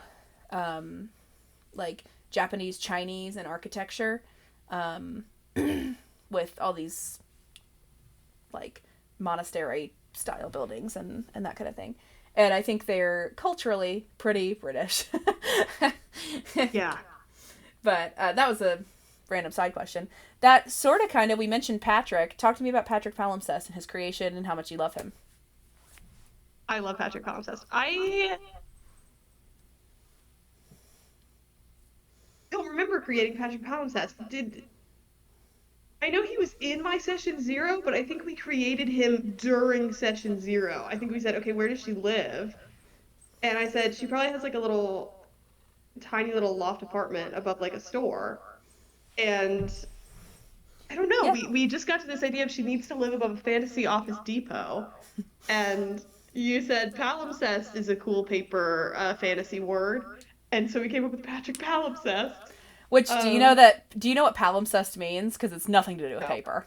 A no, I palimpsest don't. is a magical crystal orb that usually the reason why you see it in D&D is because somebody's soul will get put into one and they'll be trapped inside of it. So it has nothing to do with paper. That's just what his last name is. But it kind of sounded alliterative. Patrick Palimpsest's paper. So Paper Palimpsest. the paper Yeah, palimpsest. yeah, and I don't know, we didn't do much. I feel like we didn't do much crafting with Patrick. He was just a sweet old man that Heidi lives with. And I came up with him being extorted pretty much on the fly when I was having that conversation with Azai in session 0, where I wanted to confront Azai's privilege of like, he just doesn't understand what it is to live on the wrong side of town. He Yeah. just doesn't understand. He doesn't understand that things are scary and I can't just change everything right now. And he doesn't understand that, yeah, every Thursday night Patrick gets beat up and I can't do anything about it. Yeah. That was a pretty big part of Patrick that I think we didn't plan. It just happened. That was really special. And I also And I then every subverted for oh yeah, you. I subverted for you his backstory slightly. Um, yeah, that was awesome. him I showing love up, Patrick Baum's. him showing up in the Hell Hut as being the first Yeah, resident in this Airbnb and creating it. yeah, because I remember when we created Patrick, I wanted him to be this like sad, sweet old man who his kids don't talk to, or he never sees his kids, and so Heidi has this like surrogate relationship with him. And you subverted that by saying, it's not that he has a bad relationship with his kids, it's just that he can't see them half the year because they're imps in hell. Um, Imps. I don't know Imps. the thing. I don't know the No, full. you rat. No. So Okay, you're okay, 90% correct. He okay. he does not see his children very often. They don't live in hell. They are tieflings. So when you are a demon and a person, they make Bart Yeah. a tiefling. His son and his daughter just live in a different district. They're very far away from him. So it's Oh, he really just doesn't see his kids. Oh no! I've been telling myself it's because they live in hell. Oh God! no, they don't. Oh, He goes down into hell so often to see his wife. I love Patrick Palimpsest. I love him. He is And perfect. his children's story kind of mirrors your own, but backwards. When they turned 18, they left. They went off and did something else. And maybe they went to a village to, like, go break trees in half with their hand. I don't know. But they. And now you're his roommate. Which I also want to say, I'm glad that you were admitting that Patrick is your father. Because multiple times near the beginning, I would say, you guys have, like, this dad-daughter relationship. And he would go, Heidi doesn't think that. Heidi thinks that that's her landlord. I'm like, And he doesn't think that. Heidi knows that she cares about him very deeply, and I think Heidi probably knows this is kind of a somewhat surrogate father relationship. She would never say that. She would never say that. She doesn't. It's awfully presumptuous. and I'm just to subvert you more. Next time we see Patrick, Patrick's gonna be like, well, I went ahead and I wrote you down as my emergency contact. I just put you on I wrote you down as my daughter for the. Emergency contact. When Azai was off at war, Patrick was probably my emergency contact. I was. Patrick was probably is probably still your emergency contact, unless you've had time to change it since you started dating. And I certainly haven't. Yeah, Patrick is probably... So when Heidi went missing, they called Patrick. He's like, "Yes, I know. She went down there a while ago, but she'll be back." So it's a nice place down there, you know. I realize, Joe, and this is going to break your heart, but in our next session, when we have some time in jail to write letters, I realize that I'm going to have to write Patrick and tell him that Lorik is dead. Because Patrick got to know Patrick knows Lorik better than Heidi does. He's a nice young man, and he lifted stuff all the time, but every night at dinner, he did give me all of these weird premonitions about how he thought he was going to die, so I guess I shouldn't be that surprised. You know, Heidi, when you're 97 years old, everybody you know dies. So and well, he was a hero. He was a hero to the people. So, good men die young. Well, I love you very much. I'm gonna briefly change my emergency contact to Deborah from next door, because I've been telling people that my daughter Heidi is my emergency contact. But with you being across the world and not sure when you're gonna be back, I'm just gonna, I'll let my doctor know. It's just pages and pages and pages and pages. And you're going... We were in the middle of talking about Patrick. So Patrick, we were saying we love how he's just this sweet old man, and they have kind of the surrogate father-daughter relationship, Heidi and him. But we were saying Heidi would never, say that to him. She doesn't want to be presumptuous and whatever. But then, Patrick would certainly call Heidi his daughter. I was saying the core of how we played Patrick is very, he's just, this sweet old man that is so, good-hearted and wants the best for people, to the point where it's, you gotta assume his kids are jerks if they don't talk to him anymore. That kind of a thing. But, Jesse, you've played Patrick a time or two, right? I don't think so. I don't think you have. I think that it's kind of just landed on off sessions. The only time that I had relatively played Patrick was whenever Heidi was reading the letter that he left when he went to hell. Okay. Yeah. And yeah, that's interesting. But we were saying, when Heidi went missing, he probably got the call being hey, you're her emergency contact, she went missing. But yeah, and I feel like the little add-in of Patrick being the one that kind of upkeeps the hell Airbnb, and then that leading to us finding out okay, his wife is this demon and his kids are tieflings, and that's why he maintains this thing. Meant nothing, not necessarily important, but it was just I love to subvert Megan and to give her something that she's not expecting. And we were saying that that's happened a lot. She didn't think that Azai and Heidi she didn't think that Azai would be into Heidi, but that's a fun subversion to give to Megan. So, yeah, any other thoughts on Patrick? And then I'll move us on to our next bullet point. Not gonna think of. I was just thinking to myself, it's Heidi in general. Heidi is Joe's Lorik. Yes. How I handled Lorik. Right. It was all Joe for Heidi stuff, and it was all me for Lorik stuff. So I'm just all right, yeah. I'm here to have a good time. Yeah. Yeah. And I think that there's an extra level of I don't say detachedness in a negative way, because I know that you I know that you like Heidi as a PC, and when you're able to tie things in with Heidi, you do. But you made everything with Lorik's past, and right. and that has nothing to do with me. But I was connected with Lorik as as two PCs. I was less of Brooks's DM and more of his co-PC. But Jesse's Kiana and Heidi don't really talk a lot or aren't really friends. So Jim and Heidi's relationship was the funniest thing. Jimothy. That's a really good point. I don't think Jesse talked to me in character until he was Jim. Yeah. And that's really funny. We could have a whole side session with Jesse asking why he's slowly trying to romance all of us. Except for Joe, he's tried to romance all of Joe's friends. Genuinely, it was a comfortability thing. Right, as you get to know everybody. Yeah. I think you have played. I loved Jim being in love with Heidi. I thought it was hilarious. Yeah. And that was not planned. Of course it wasn't. Planned. It just happened. Yeah.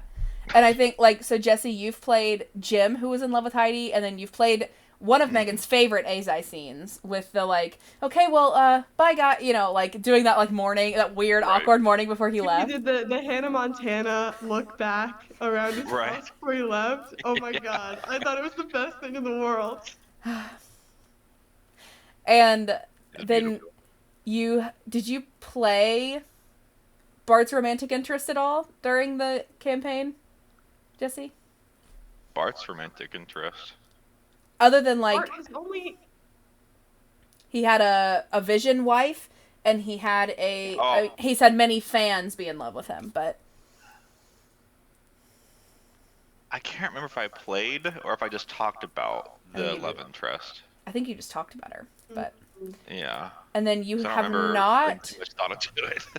You did not play Clementine in a romantic sense with Maverick. You were like, I'm not touching that. That was early on, yeah. And then Cyrus, I mean, same thing. She's taken by Maverick, but you introduced and played Autumn, which is Theo's love interest, and you played. Which I'm still iffy if that one's even a love it, because like it was meant to be a potential love interest. Autumn was.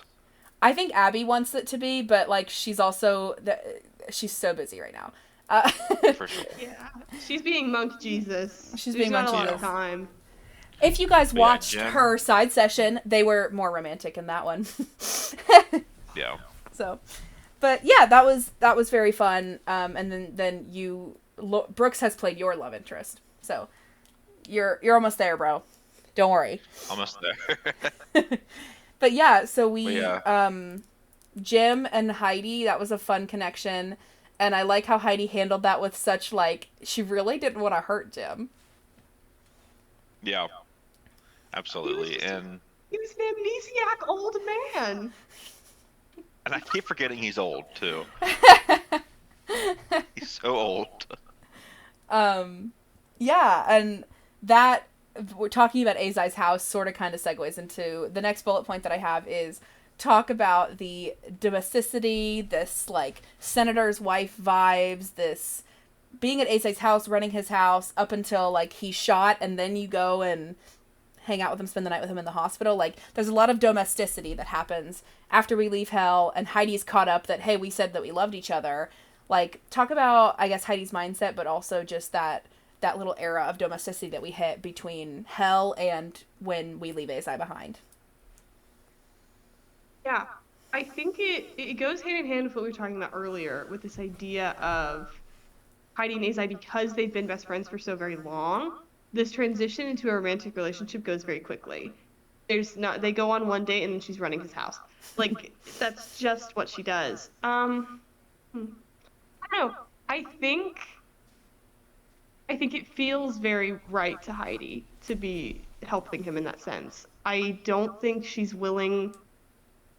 There's a lot of things Heidi won't let herself think about because she's never been very good at keeping what she wants and having things that make her happy. And so she doesn't want to think too far ahead with things like that. Yeah, I don't know. She desperately wants to be helpful to Azai.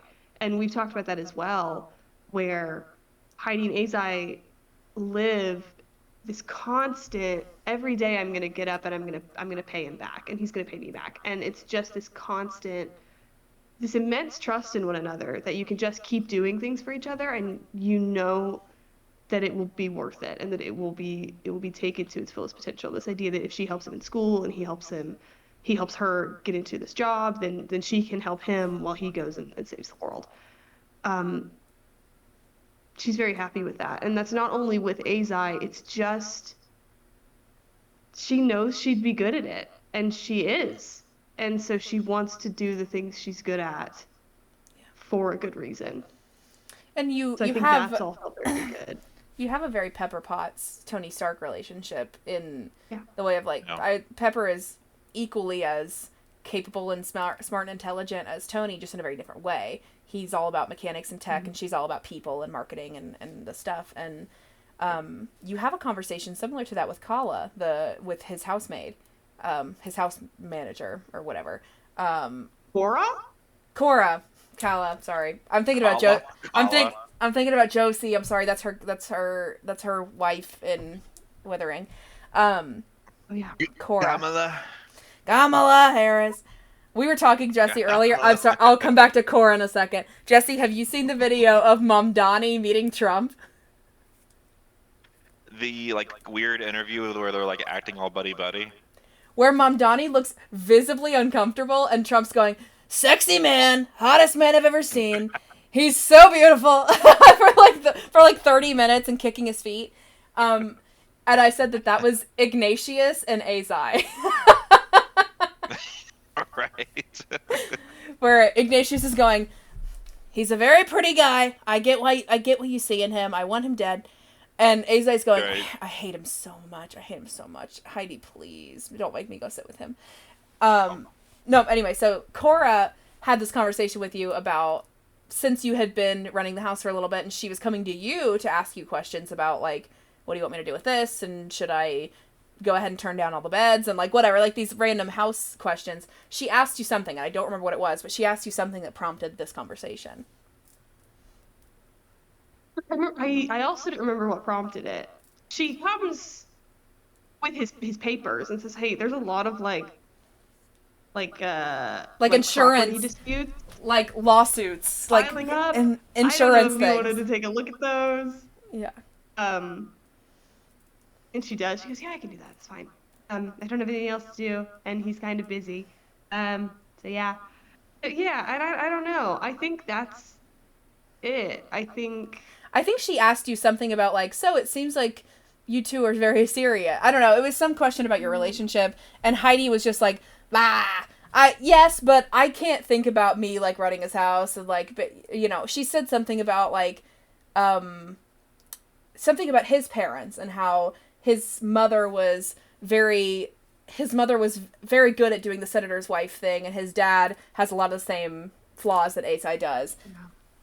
And something about you and his mom.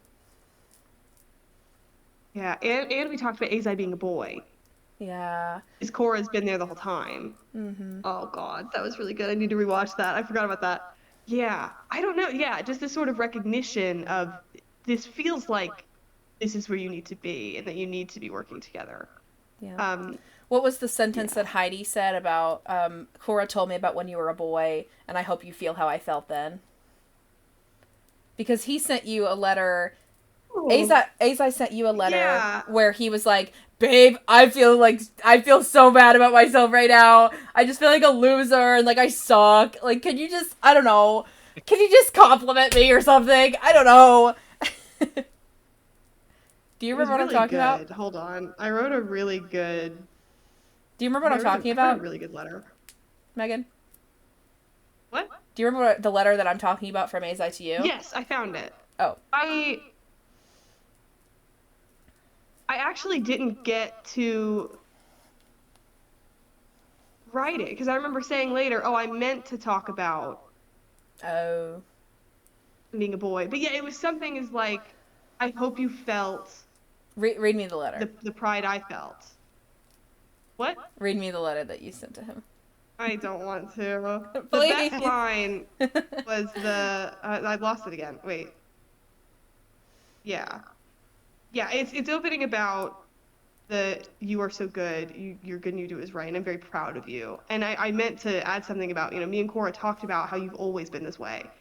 And I hope you felt the pride that I felt then, because they have the link or whatever. The best thing was that you are not untouchable.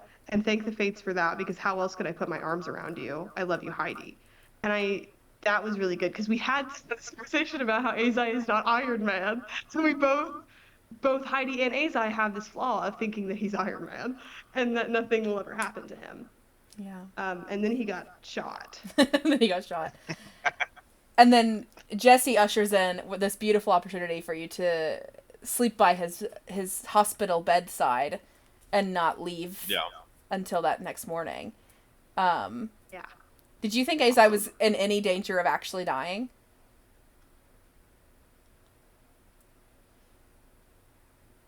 I think by the time we got to the hospital, I was like, Jill, when he got shot on TV, yeah, well, I know that Joe loves playing Azai too much to kill him, okay? Yeah. She loves that guy. She made him a character sheet. Like, so don't think I thought you were going to kill him off, but I was a little scared it was very bad. Correction, she made me make him She's never worked a day in her life. I said make a level 8 fighter, please. Yeah. Yeah. Yeah. And Azai, I think Jesse was playing Azai. Azai saying, "Hey, what are you guys doing here?" When you guys showed up was so funny. Him still just being like, "Oh, you're here to, because I got shot, babe." What? So embarrassing. Oh That's my so God. sweet. Just so, in a very funny way, Varanthian. He's like, yeah, I got shot. It's Tuesday. Like, This is my job. I'm fine in a week. Tis but a flesh wound. I get fought every, and then he went and did a challenge the next day. Yeah. With his arm in a sling because he's hot and cool. Is he still limping from his broken leg? This man. Yes. Probably. He's still limping. It's being worked out. He's going to PT. They're working on it, but he's a busy guy. He was gone for a long time. There's a lot of challenges scheduled. So. Gosh, he's still perfect. My poor boy. My poor perfect boy. So then, Jesse, I would love for you, if you wouldn't mind, start this conversation about Ignatius offering Heidi these opportunities to be evil, or these opportunities to betray. Because that was you. Right. Talk about like what inspired it, or like why, or sure. Because if I don't want to give away like spoilers for future things to come. Yeah, don't give away anything, but just like, I guess you could talk about Ignatius's mindset a little bit, or how you came up with that, or what you were hoping Heidi did, or whatever. No, I mean, I think that scene played out exactly how I wanted and expected it to. I don't think I definitely feel the rebellion, I guess is the right word, from Heidi and Ignatius coming soon, but I didn't see it happening then, so I had a feeling that Heidi was going to be like, okay, yeah, sure. Yeah. Yes, sir. And I bet I got the accent wrong, so that was my highlight of that. It was perfect. I don't care. That's a Grinch. That's a Grinch. But I forgot you were Grinch, Ignatius. Heidi, Haley Hoppenheimer. Did somebody mention a check? someone mentioned a Don't say I never did anything for ya. Heidi. Truly, I did not remember. I was like, Not Heidi. Megan, what was this offer of betrayal like for you when you were playing? It made me feel uncomfy. As someone who knew it was coming because me and Joe had talked about it previously, Joe had sent the text to me saying, "Hey, Ignatius is gonna." Oh, it just made my skin crawl. I don't know. Yeah. Because there was a lot in it. It was a little bit more of that calculating Ignatius that I had built up in my head that we really hadn't seen. Where when you talk to Ignatius in person, he's going, I don't know, can you just come back to work? I'm tired. But with that, when she gets called in, and it's just another thing he has to hold over her head, and he knows it, and he's going, I did this for you, I would like something in return, and also just to remind you, your little boyfriend got shot, and I love to see it. Like, just things like that. It's just confronting her with every single thing he has hanging over her head. And that's really scary. This Azai, man I have that Azai Heidi's- right where I want him, or something like that. Yeah. Yeah. And it's because of you. Oh, horrifying. Horrifying. Yeah. This is the man that Heidi's most scared of in the world. And Have you guys that seen made the him a little Lorax? scarier. Megan's frozen. Hang on. Why? Megan's You're not frozen. frozen for me. Hang on. I think it's a you problem, Joe Babe. All right, none of your audio cut out. Continue now. Jesse, ew. Hey. The Lorax? Yes, I've seen the Lorax many times. I love it. Yeah. Lorax. I think when I think of Ignatius, I think of the mayor, Ugh, the short yeah. little dude. That's like the evil I guy. say let it die! Let it die! Let it die! Let it shrivel up! Man, come on, y'all! You greedy dirtbag! That's who I see. That's really funny. Ignatius would bottle air yeah. and sell it. That's too much work. He would He would pay other people to bottle air and sell it.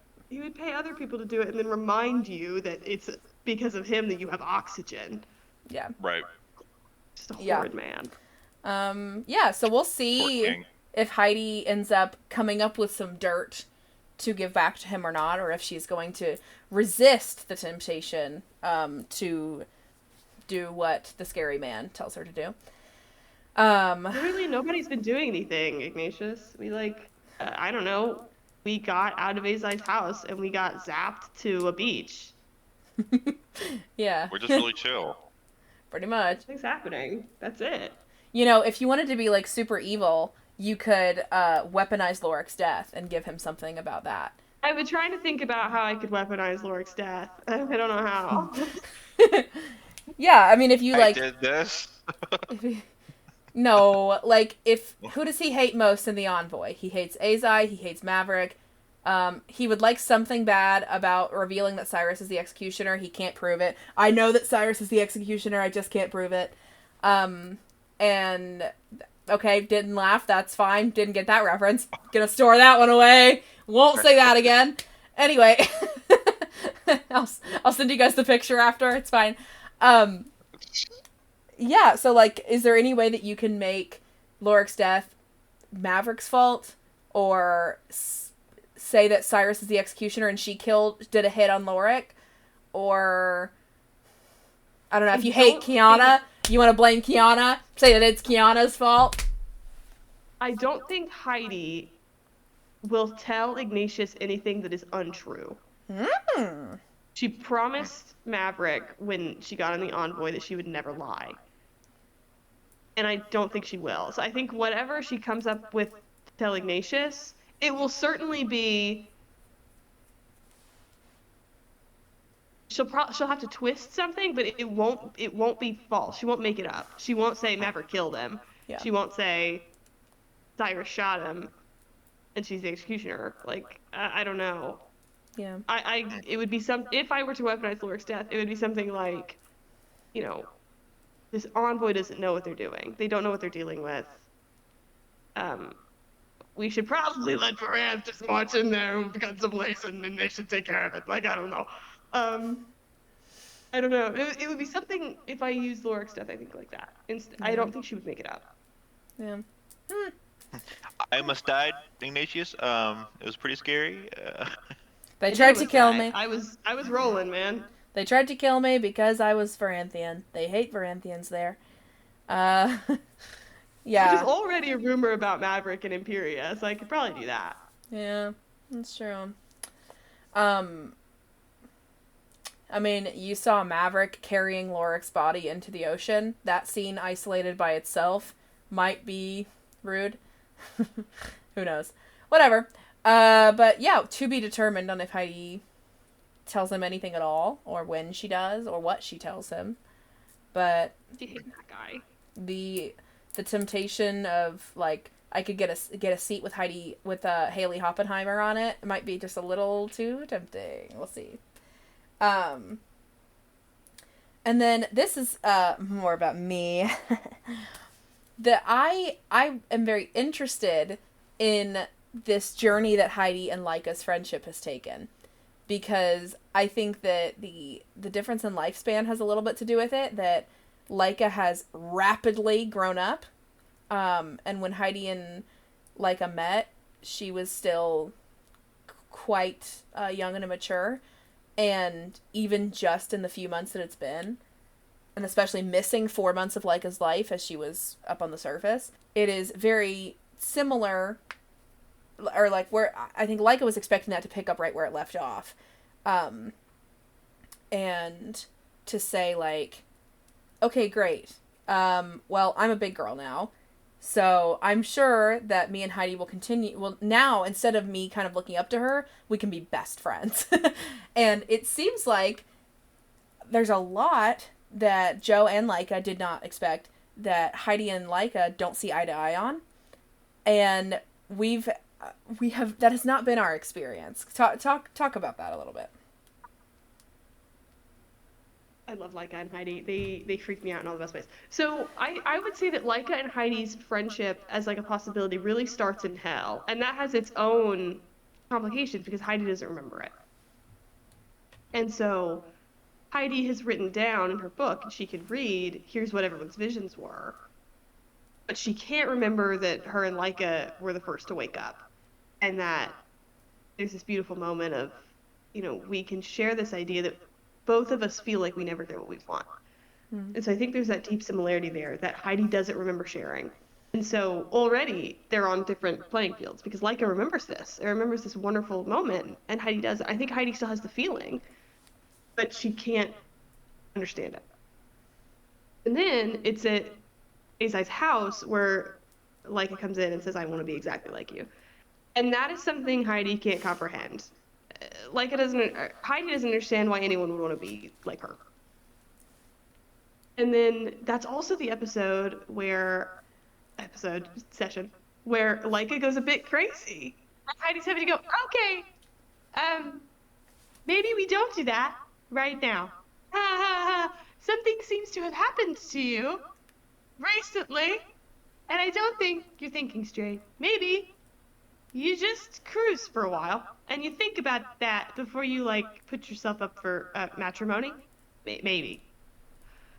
And so already, they have these diverging paths, and Laika is undergoing things that Heidi doesn't understand. And then they have the fight about Maverick, where, oh man, it boils my blood. It does. Where Maverick presents this issue. Hey guys, I'm gonna die tomorrow, and I don't know what to do about it. Where Heidi gets very doggedly. Maverick does not ask you for help. I would like to put that out there. He does not ask for help. He just tells you this is going to happen. Watch him die? I'm just saying. Maverick did not ask you for help. The way that you phrased it made me sound like more of a jerk. Okay. Anyway. I don't think Laika was being a jerk, but I think Laika was wildly misunderstanding Heidi and thought she was clocking her, and Heidi went, stop that, you don't understand. Laika does. Laika thinks she's saying that. Laika thinks she's eating. She's going, you're so intelligent, and this does not affect you if you fail. And Heidi's going, tonight. We're trying to make sure it's tomorrow. You're too close. I can't hear you. You're too close to the mic. It made her mad because Laika, and maybe I don't know. That is figured her out. That is thinly veiled. Laika really hoping that Heidi will also hate Maverick. That is what that is, because she doesn't. Laika's not going to admit this until Lorik dying stuff. Laika still really hates him, and is kind of hoping to she's going, oh no, not Heidi too, because Cyrus is obviously on Maverick's side. And now Bart and Theo have both told her that she's being crazy. So she's going, no, please God, not Heidi too. Heidi can't go to the other side. Yeah, instead of changing her behavior. I wasn't doing anything wrong. Yeah, wrong, but maybe we think about that. Yeah, so I think Heidi wants to help Laika. Doesn't know how. And also that, oh God, the thing with Maverick really makes me angry. Because she was wrong. Like, Heidi, that's not what this is about. Heidi is just she makes sure having to stop. And like, it's not about maybe I can't fail. It's I can't fail and then think that I didn't try. And there was another like we were resting. There was nothing else to do. What do you want me to do? Sit here and watch Maverick versus Flames? Oh, And do that. I'll add in, I Yeah. do think that Megan and Joe disagree on a core Yeah. component of this disagreement. Yes, Leica is being ridiculous in that she's acting this way because she doesn't like Maverick. She's been wronged by Maverick. No one seemed to care, and moving like whatever. So she's really operating off of that, and she's quite immature, so she's operating off of that. But even as a DM, part of this is a little bit of metagaming mindset that I certainly have because as a DM I have to, where I was at Maverick's session where he went through hell, and Maverick shared with you all through like, okay, then Maverick tells you everything that happened, narrating. Maverick told you all what he went through. He told you about his brand, and he told you that he's under this new contract to only be gentle, and that throughout his time in hell, he's learned that his life is not worth living if he is not gentle. And so, yes, Leica disagrees for what I would say is a very childish and stupid, while understandable reason. And it's not that Leica wants Maverick to die, but Leica deals more in the cosmic, and she thinks that the will of higher beings is more than they can. There's nothing to do about it. If the Kraken decides it's time for me to die, I die. If and even if I don't agree with that, if the Queen of Hell decides that Maverick's going to die, he's going to die. And so we can pray about it. We can ask the Kraken about it. But then after that, Kraken said no. I don't have any tie to any other gods, and so unless you guys do, it's the will of the gods, man. So I think like that's yes, like Leica disagrees and she's on that side, and you can certainly just fundamentally disagree with her. It's not that Leica wanted Maverick to die actively, but she did think that there was nothing we could do. But Joe, as a DM, I think part of this only came through because I saw a Maverick session. I was there for Maverick session. And I expect that none of you have watched it. But I was given a play by play. You were. I was enthralled. I was, I said this to Danica, and I said this to Brooks, and I said this to Josie in their player interviews, because we all talked about this Maverick issue. I said to Maverick Danica and I agree on this. Josie and Brooks obviously were on the same side as you. You guys were all trying to solve it. I the first thing I said to Danica when we were talking about it was, I said, I don't know if you felt like this, but I felt like a quiet frustration as the DM throughout that entire session, because I was like, do they think that he's gonna kill them? And that's both a player and both a player and a character question of like, does Heidi really think that after everything he said about his new dedication to be gentle, that he will kill 10 random innocent people? Heidi was not for that. Heidi was finding another option because she was not about to watch him kill 10 people. Right. And that was the question that I posed to Lorik and Cyrus, because they were bringing him tied up people to kill. But and Danica was like, yeah, no, that's why I tried to tell my girlfriend, babe, not gonna do it. And I said that conversation I told Josie and Danica both, that conversation between them where and Lorik was there, I think too, where he's trying to tell them, I'm not gonna do it, I'm just gonna give in, because he was taking a lot of inspiration from what he's heard about Theo in that moment, where he's saying, if I choose to die and Rendoshi doesn't bring me back, then he was never a god that I should be peddling for anyways. You know, if this is all for nothing and he won't bring me back, then I don't want to live anyway. And so Maverick's doing the same thing. We're like, if in order to continue living in a physical body, I have to kill 10 people and go against everything I just learned and got branded into my skin, I don't want to live. And he was telling them that, and it felt, I said, a lot like the scene in Breaking Bad, which I've just watched, where Walter White tells his family, I really don't want to do chemo. I feel like I don't want to be poked and prodded. I don't want to lose my hair. And I want to live the last of my life in peace and happiness and not miserable. And his family goes, no, that is so selfish. We want you here. You can't just leave us. And I said it felt a lot like that scenario, and I said the same thing to Lorik and whatever. But, like, yeah, I think Laika has that in-character dynamic opposition to Maverick in general, and also just there's a quiet resignation in Laika about, like, well, whatever happens, happens. But then Joe was going, didn't you guys just hear him say that he's not going to do anything?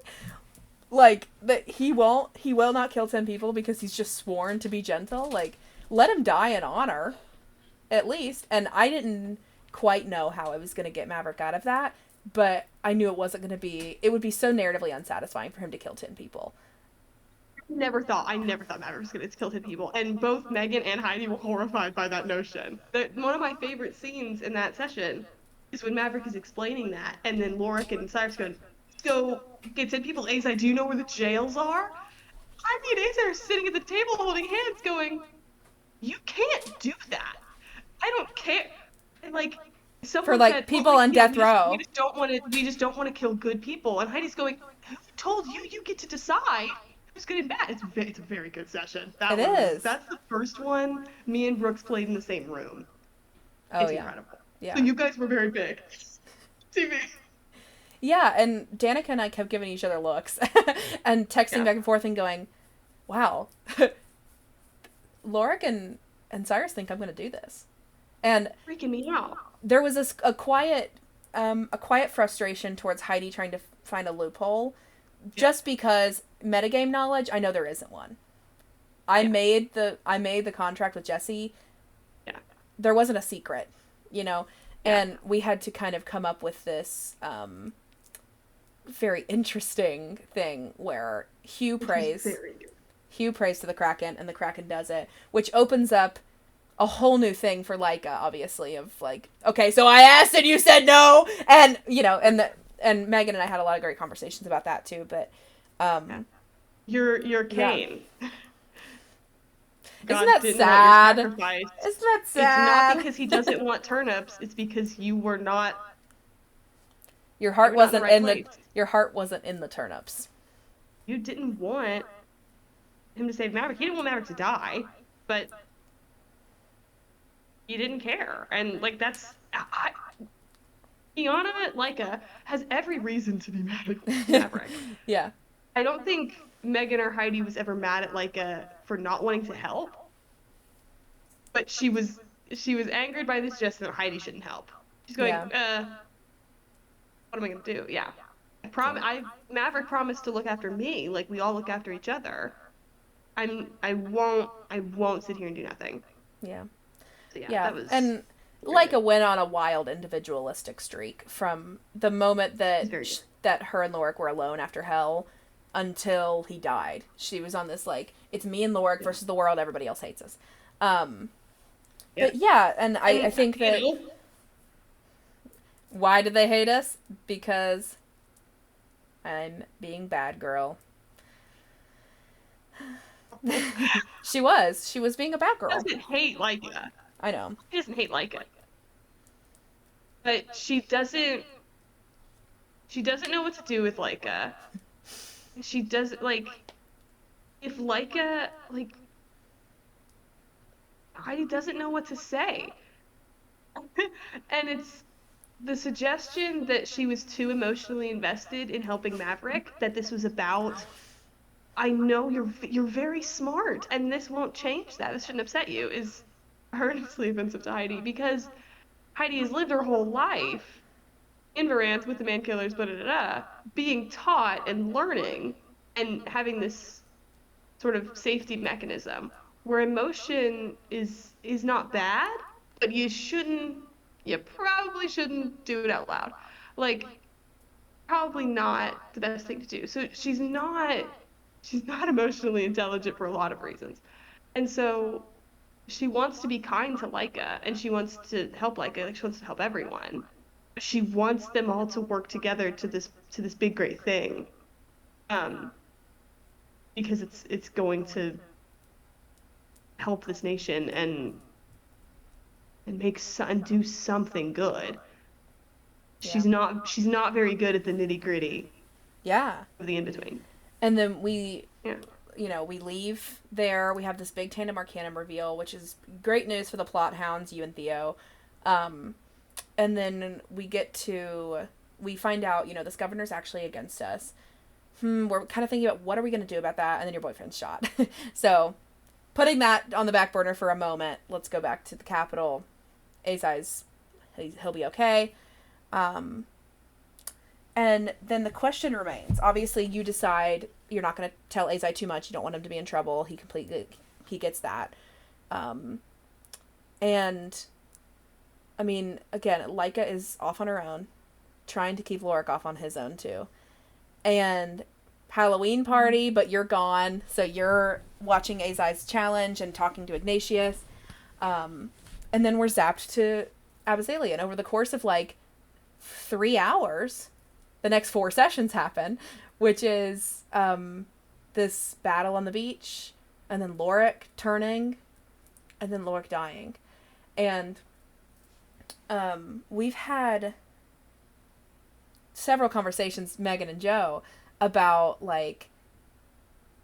there's a moment in that session where Heidi says she wouldn't go where Leica and Lorik went, and wouldn't go to where they went off to, and she ends up changing her mind and coming anyway. But because Joe yelled at me. You didn't have to. I can be mad at you all I want. I wasn't mad at you, but Joe texted me and said, "Okay, Heidi hates Leica," and pointed at the camera. And again, my feelings are not your responsibility. You don't have to do anything with that. If Heidi wouldn't go, you don't have to go. I think the thing with your decisions and Heidi and whatever is I've never not understood why you did something, and you've never done something that you can't explain as Heidi. And so the explanation that Heidi wouldn't go because she's not much of a doer is frustrating but true. Yeah, and it's also Heidi was rolling death saves. Yeah. And Heidi doesn't remember hell. Heidi doesn't know that she's been this close to death before. And that's frightening. And so Heidi would never be cruel to Kiana, to Leica. She doesn't know what's happened. Yeah. And so to me it made the most sense that she would sit there on the beach, stare at the sand, and then when Maverick comes back carrying Lorik's body, then she will be upset. Then she will go to Leica, because I think Heidi is one of the only people who might have picked up on what Leica and Lorik feel for each other. Mm-hmm. And so I think my intention was to comfort Leica then, because I couldn't quite get to the motivation for why Heidi would seek them out when she's on death's door and doesn't know that something bad has happened. Yeah.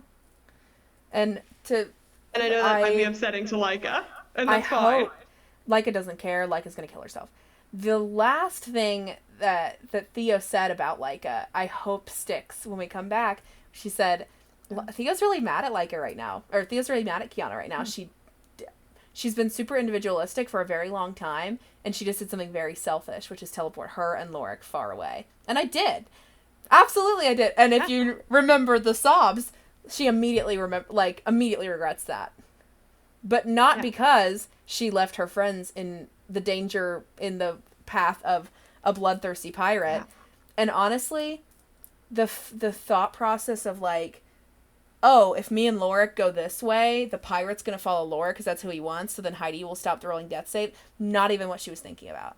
it worked out because the pirate doesn't care about y'all. He cares about Lorik. Not what Leica was doing. Leica was doing that to save Lorik. And then he's just 500 feet in the middle of a dense jungle with a healer who cannot heal him and a grung who will not say that she loves him. And then he dies. Yeah.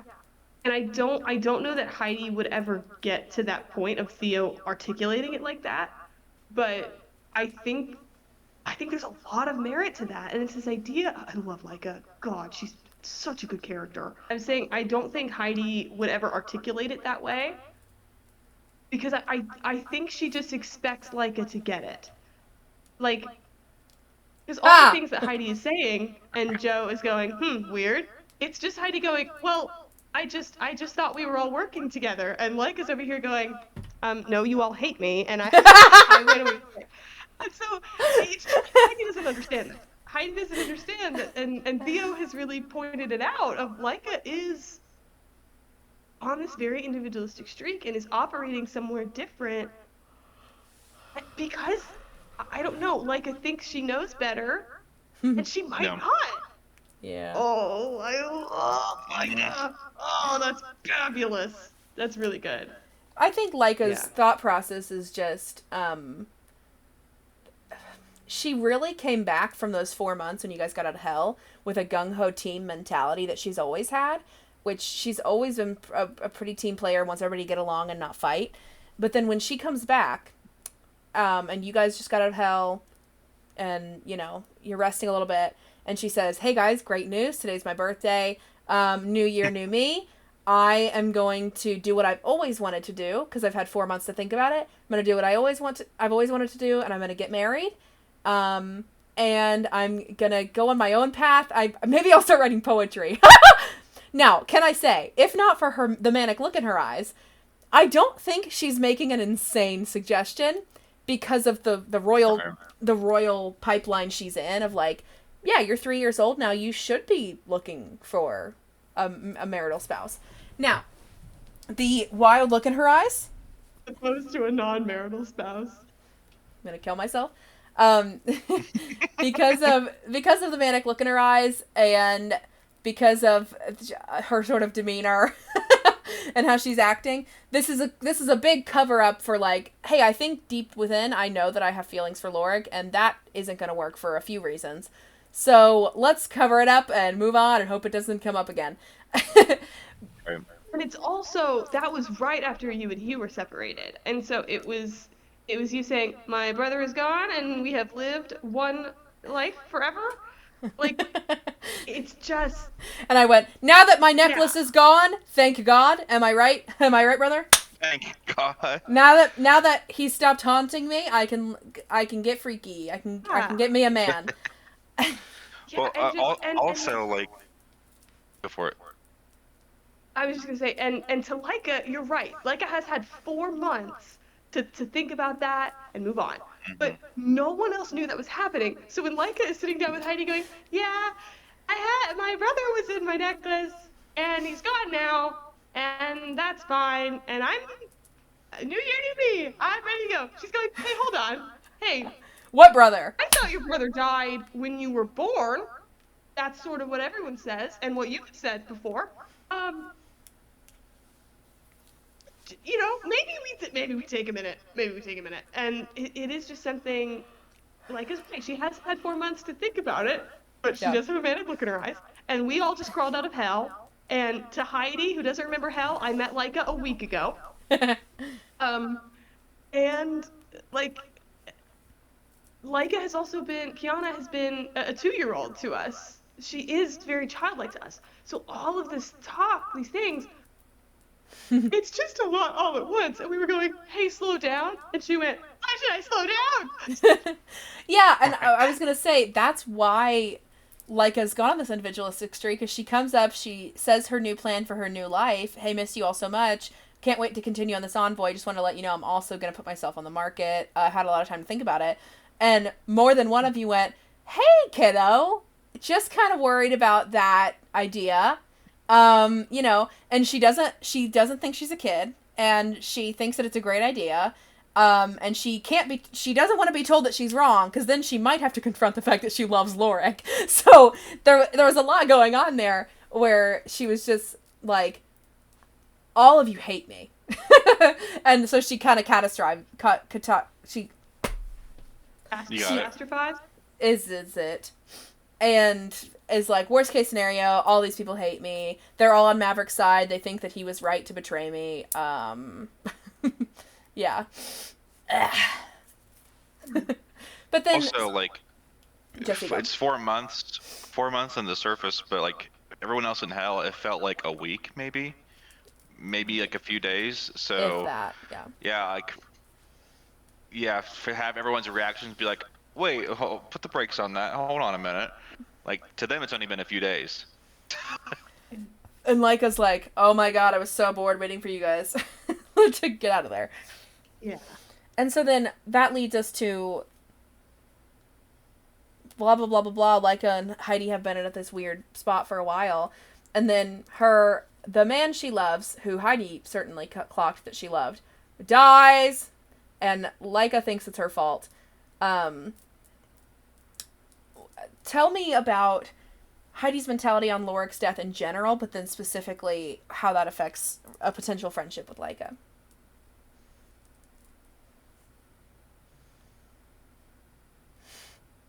I've been contemplating this because we were texting about the other day. I don't think Heidi has ever mourned anyone before that she remembers. And so, and she thinks emotions are bad. If you're gonna rock the boat, you better be prepared to sink it. Like, it's not, there's a lot of that going on. So I think she's certainly deeply sad. I think right now there's still a lot of shock about it. But it's also there's so much she doesn't understand about Lorik and never did. Not just like, oh, I didn't get to know him that well. He wasn't in hell, and we've sort of spoken a little bit maybe. But also just there were all these things about him. He talks about these other voices in his head. He's this warlock. He has a giant tentacle that comes out of the ground. It's just things that Heidi doesn't understand. And this death via ghost pirate is another thing that Heidi can't understand. And I don't know. Yeah, so I don't know what mourning looks like for Heidi because it's never happened before and she's still in shock right now. And then immediately something else happens. I think she wanted to be able to do something, and she knows that this is sad because it feels sad and it's Lorik. And so I think being able to give the flowers from his deathbed to his father and to Laika is sort of all she can do. Summarize that again. And so I forgot. Summarize the flowers. What you gave to me after he died. Summarize again, please. I think I just picked up the leaves. I don't know if it's flowers or if it's just like the greens, whatever. But there are these little sprouts, and I picked them up from where he died, and I put one into the buttonhole of his father's jacket. Yeah. And then I tied the others together and gave them to Laika. Oh, I forgot about that. My wrists are hidden. So I think Heidi wants to do, yeah. Oh. I'm wearing it, but the wrists are hidden. So I think Heidi wants, yeah. So I think Heidi wants to do something to acknowledge to Laika, I know this is sad, and I know you loved him. I don't know what to say about that, but I think you are the person who deserves to have this. What was the conversation that her and I had on the beach? When we were sitting there and we were waiting to be arrested. About previously, where Laika sort of admits to loving Lorik, and Heidi isn't very surprised. Where she asks Heidi how she knew she loved Azai, and the answer is, he was everything I ever wanted to be, and I couldn't even be jealous. And that is very much mirroring what Laika and Lorik are. And yeah, I don't know. Lorik dying is very frightening. It's very sad because he seemed good, and I think he was, and Heidi thinks he was.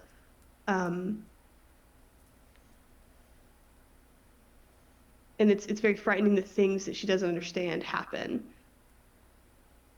But, you know, for all that her memory's good for, she goes back and reads the Hell book, and a lot of these people seem to be dying, and then there they are again. So she loves to know things, and right now she doesn't know anything for certain. So I don't know. I think that's kind of Heidi's mindset surrounding Lorik's death. Megan, will you tell Jesse what you, now that we're in jail, so Lorik dies, it's horrible, it's sad, we're taken into custody. Tell Jesse what you told me Heidi's doing in jail before, in between sessions. Basket weaving. I will say this. What? Basket weaving. Basket weaving, probably. Yeah, I'm making a little bracelet. Yeah. Yeah. Joe texted me and said, "Okay, we're sitting in jail. How long does Leica sit and stare at the wall before Heidi does something about it?" And I said, Heidi wouldn't do anything about that. Like, not because she doesn't love Leica. No, stop. Heidi doesn't know what to say to her. And I've also been told by my DM, and Heidi would do this anyway, to really push the, hello, we're on the governor's payroll right now. Can you call him? Can you get him here? Like, we shouldn't be in jail. We shouldn't be held. And I think that Heidi is going to revert to, I'm going to try and do something. I'm going to talk to someone, and I'm going to get us out of here. Thank you. Because Heidi hates to sit still. Heidi hates to sit still, and someone has to do something, and she's not going to make Leica do it. She understands that Leica has just lost the most important person in her life. Let her sit and stare at the wall. She's going to kill herself. Oh my God, what am I going to do? What am I going to do? Go tell her to buck up? Like, oh. She's going to kill herself. You have to hide, like, if there's any rope in this jail, hide it. If there's, pills, oh my God. I see her trying to harm herself. I will stop her. But if she's just sitting there in a catatonic state, I'm going to let her be. And I won't apologize for that. I'm going to find rope. Jesse, roll for rope. Yeah. Roll for, no. Roll for rope. Nat 20, still don't find any rope. And that response really string. upset, though. Okay, I like your response verbally better. You said it very harshly over text. You basically over text, Megan said a longer version of, I will not do anything. I have things to do. I'm going to get us out of here. And also, I'm worried about the world ending. I need to do something about that. And I said, I did also say that I'm not gonna bother her with it. She's sad. Megan said the phrase, we don't know what happened to Lorik. Maverick came back. Let's get moving. And that made me very angry. That made Leica very angry. And I wanted to make it very clear. I'm not saying that to Leica. That would be insane. But that's what's going on in Heidi's. She's cracked in the head. We've been over that. Yeah. Yeah. And I'm standing by my girl. She's messed up and doesn't know how to mourn or how to talk to Leica about this. All she can do is I like your response. What remains of him. Yeah. I like your acts of service response more of, I'm going to do something to get us out of here, and I'm not going to make Leica do anything so that she can sit there and stare at the wall. Yeah. More than I like the phrase of, who cares? People die. Sometimes they come back. Sometimes they don't. We got to get out of here. I'm worried about getting to the governor, baby. The governor. Let's go. Yeah. I am worried about getting out of here. I meant to communicate the same. Someone needs to do something because I'm not going to make Leica do it, and I don't understand why I need to go. Yeah. She doesn't need a life coach right now. She needs to sit there and be sad. Ow. I mean, what am I going to do about it? Thing. Yeah. I stand by my girl. She's just cracked. She's cracked in the head. I do stand by that. I stand by that. Yeah, so Heidi's gonna figure out how to get us out of here. And she probably won't, but she'll talk about it a lot. She'll try. And she'll try. Yeah, I think Megan said something about, like, Heidi, yes, obviously I want to be out of the jail so I can, you know, see my loved ones again and not be in jail and whatever. But also there's bigger things going on. Like, I want to be out of here because things are happening with the boss, things are happening with the governor that all require our attention to solve them. And my response as Joe Laika was, how can you think about any of that? There's nothing left out there. Like, why do we care about, like, I guess I don't want to be here either. I guess I'd rather be in my non-existent palace sipping moon wine. But why do you care about leaving? There's nothing left out there. The one source of good in the world has died. And I can't imagine that it would come from anywhere else. And so Megan and I were just laughing at sometimes we heavily disagree on something. Just we're both so right, and you're like Laika is right to think that, and I'm like Heidi's right to think that, but also still disagree with you.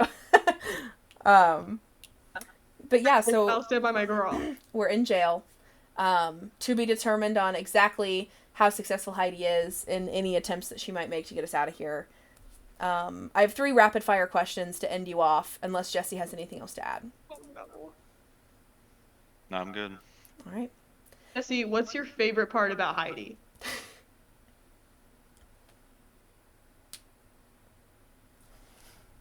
Only one. Jesse, that's so nice! Hey, no, you can say as many as you like. Name 10 things that you liked about her and 1 thing you didn't, but the thing that you don't like also has to be nice. That's a lot. Huh.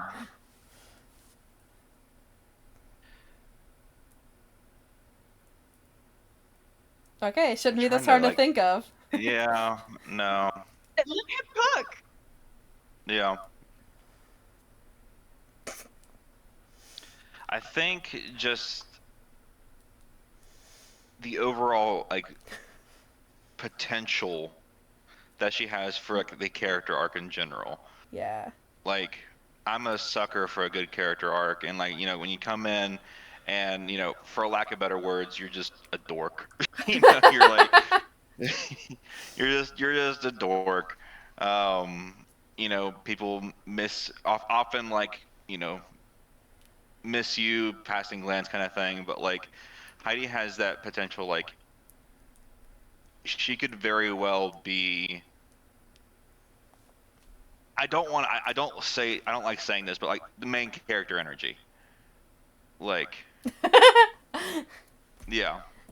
I think that's the biggest thing. It's just the overall, like, potential in her story, and I care for it.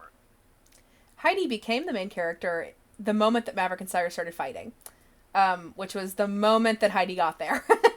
So, Thinking about that today, I was thinking about which of our characters are adults and which are children, and how the adults is really just Maverick, Cyrus, Heidi, and most of the time Heidi is the only one who acts like an adult. So that's really thrilling to me, and yeah. Yeah. That's really true. Well, I have 3 rapid fire questions to end you off. I'm scared. Do your best to answer from your immediate gut reaction heart. Okay. Is there anything that you would change? No. Where does your character, herself, want to go from this point forward in the campaign? Higher, further, faster, baby. I don't know. She wants to solve the crime. She wants to solve the mystery. She wants to do all the good things. She just wants to be good. And what is the meaning of life according to Heidi?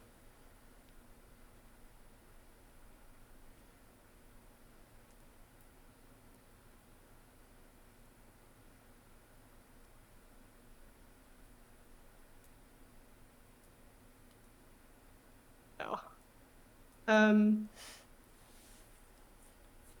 Doing the next right thing. I knew you were going to say that. That was my guess in my brain. Awesome. Well, any final words? And the next way. I love Heidi Hopewell. Her name is only Heidi because I started from Brunhilde, and her name was only Brunhilde because I really like Ponyo. Awesome. And that's all true. Awesome. Well, if you enjoyed any moment of Heidi that you've seen in the 3 levels that we've had her, and you are looking forward to 10 more levels of Heidi, I encourage you to like, comment, subscribe. Stay tuned. We have 3 that are posted before this, and 3, this one and 2 more to come. Cousins by Chance, DMs by Choice should already be out by now. If it's not, it'll come soon. But we start filming Terrador proper back again in March of 2025, which means that you guys should probably see it by April of 2026. I'm still getting used to it, guys. Wow. Wow. April of 2026.